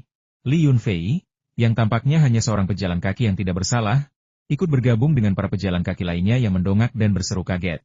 Namun, suara mereka semua terdengar lebih seperti mengejek. Michelle tersentak, akhirnya mengerti apa yang telah terjadi ya Tuhan. Kau benar-benar melakukannya? Tapi kau tepat di sebelahku, kau hanya berjalan beberapa langkah. IQ-ku pasti menurun, aku tidak mengerti bagaimana semua ini bisa terjadi. Hehe, mungkin bahkan Tuhan pun tak tahan dengan kesombongan mereka. Sedangkan aku tak melakukan apa-apa, kami hanyalah pengunjung malang yang diusir. Ayo, kita pulang dan aku akan memasak makanan enak untuk merayakannya. Keduanya mengobrol dan tertawa, tanpa berhenti untuk memperhatikan, lalu berjalan ke tempat parkir terdekat. Mereka mengendarai Mercedes GLK pinjaman mereka kembali ke villa, sambil tertawa riang. Sebelum Zhao Dekai sempat merasa puas, ia sudah ketakutan karena pemadaman listrik yang tiba-tiba. Para pengunjung restoran biasa tidak terlalu panik. Mereka menyalakan senter ponsel mereka, mengumpat dengan keras, dan beberapa bahkan memanfaatkan kesempatan itu untuk membanting piring mereka dan pergi. Kerugian-kerugian ini tidak cukup untuk membuatnya khawatir. Yang membuatnya takut adalah kebetulan semata. Di bandara, kelompoknya ditangkap polisi ketika mereka mencoba menghadapi Li Yunfei. Dan hari ini, ketika mereka mencoba menghadapi Li Yunfei lagi, hotel tempat mereka menginap mengalami pemadaman listrik, bahkan sistem daya cadangan pun gagal. Ini adalah pertama kalinya situasi aneh seperti itu terjadi sejak hotel tersebut dibuka. Oh tidak, sepertinya aku telah mengabaikan sesuatu. Gumam Zhao Dekai pada dirinya sendiri, sambil menyeka keringat dingin dari dahinya. Sementara Li Yunfei dan Michelle menikmati makan malam berdua yang unik, Zhao Dekai sedang dimarahi oleh ayahnya. Kerugian hari ini belum dilaporkan, tetapi dilihat dari kekacauan yang terjadi, tampaknya ini masalah besar. Bahkan hingga sekarang, para pelanggan di lift belum diselamatkan. Menenangkan dan memberi kompensasi kepada mereka adalah satu hal, tetapi reputasi Hotel Jingguan adalah hal yang jauh lebih penting. Penyebab pemadaman listrik hari ini belum diketahui, tetapi kau berani mengusir pelanggan di restoranmu sendiri. Ini bukan masalah kecil. Jika pemegang saham lain mengetahuinya, mereka pasti akan membuat masalah untukku di rapat dewan direksi. Kapan kau akan belajar dari kesalahanmu? Bajingan? Aku mungkin ketua, tetapi restoran ini bukan hanya wewenangku untuk mengambil keputusan. Zhao Changsuo telah mengumpat cukup lama dan merasa sangat lelah. Dia agak terkejut bahwa putranya, Zhao Dekai, tidak membantah. Ada apa? Kenapa kamu bersikap baik sekali hari ini? Apa kamu terlibat masalah lain? Tanya Zhao Changsuo terburu-buru. Jantungnya berdebar kencang. Zhao Dekai ragu sejenak sebelum menceritakan apa yang terjadi. Tidak. Saya hanya merasa ada yang tidak beres. Di pesawat, saya bertemu seorang petani dari Sichuan yang datang ke Hong Kong untuk menghadiri Festival Makanan Internasional Hong Kong. Kebetulan dia duduk di baris yang sama dengan selebriti Shen Mengyi, dan saya ingin bertukar tempat duduk dengannya. Tetapi petani itu menolak dan cukup kasar. Kami sedikit berdebat. Zhao Changsuo mengerutkan kening, mengelus dagunya sambil berpikir, dan berkata, mengejar selebriti dan cemburu akan kasih sayang mereka sesuai dengan kepribadianmu. Tetapi Shen Mengyi bukanlah orang yang bisa kau permainkan. Jangan memprovokasinya, atau kau akan membuat masalah untuk ayahmu. Langsung ke intinya, lalu bagaimana? Setelah saya turun dari pesawat, petani kecil itu ternyata punya seseorang yang menjemput saya. Sang Biao dan gengnya kebetulan ada di sana untuk menjemput saya. Dan saya ingin membuat masalah untuk petani kecil itu, jadi saya menghampirinya dan mengucapkan beberapa kata kasar. Tapi sebelum saya bisa melakukan apapun, entah bagaimana polisi datang, mengepung kami, dan melakukan penggeledahan menyeluruh, dan tahukah Anda apa yang terjadi selanjutnya? Kami semua ditangkap dan dibawa ke kantor polisi, kata Zhao Dekai dengan bingung. Zhao Changsuo bangkit dari seorang buruh pelabuhan hingga mencapai posisinya saat ini bukan hanya karena keberuntungan, tetapi juga karena kemampuannya yang luar biasa. Ini memang agak aneh. Ketika saya mencari seseorang untuk membebaskanmu, saya menggunakan semua koneksi saya untuk menyelidiki, tetapi tidak ada yang tahu siapa yang meminta polisi untuk menangkapmu. Saya selalu mengira itu kebetulan, tetapi mungkinkah petani kecil ini benar-benar memiliki latar belakang lain? Katakan padaku, apa yang kau temukan? Secercah rasa frustrasi terlintas di wajah Zhao Dekai. Aku juga tidak menemukan apapun, ini terlalu aneh. Dia jelas hanya seorang petani, tetapi hari ini ketika dia makan di Hotel Jingguan kami, dia ditemani oleh seorang wanita hamil blasteran yang sangat cantik. Keduanya bersikap mesra, mereka pasti berselingkuh. Dia tidak ditemani teman atau pengawal saat itu. Ketika aku memimpin anak buahku untuk mengusir mereka dan mengancam mereka, petani itu sama sekali tidak takut, malah dia hanya menatapku dengan senyum dingin. Saat itu, aku sebenarnya sedikit takut padanya. Jadi aku tidak berani mengatakan sesuatu yang kasar. Tapi aku terlalu kesal. Jadi aku mengirim Hua Zai dan yang lainnya untuk memberi mereka pelajaran di luar hotel. Tapi sebelum aku mendapat kabar apapun, Hotel Jingguan kami mengalami pemadaman listrik. Tunggu, maksudmu seluruh bangunan hotel indah kita mati listrik gara-gara petani kecil ini? Kau bercanda? Ini bukan sesuatu yang bisa dilakukan manusia biasa. Jika dia punya kemampuan itu, bukankah dia seharusnya? Zhao Changsuo tiba-tiba tak bisa melanjutkan. Beberapa kenangan lama yang terlupakan terlintas di benaknya, dan wajahnya langsung pucat pasi, berkeringat dingin.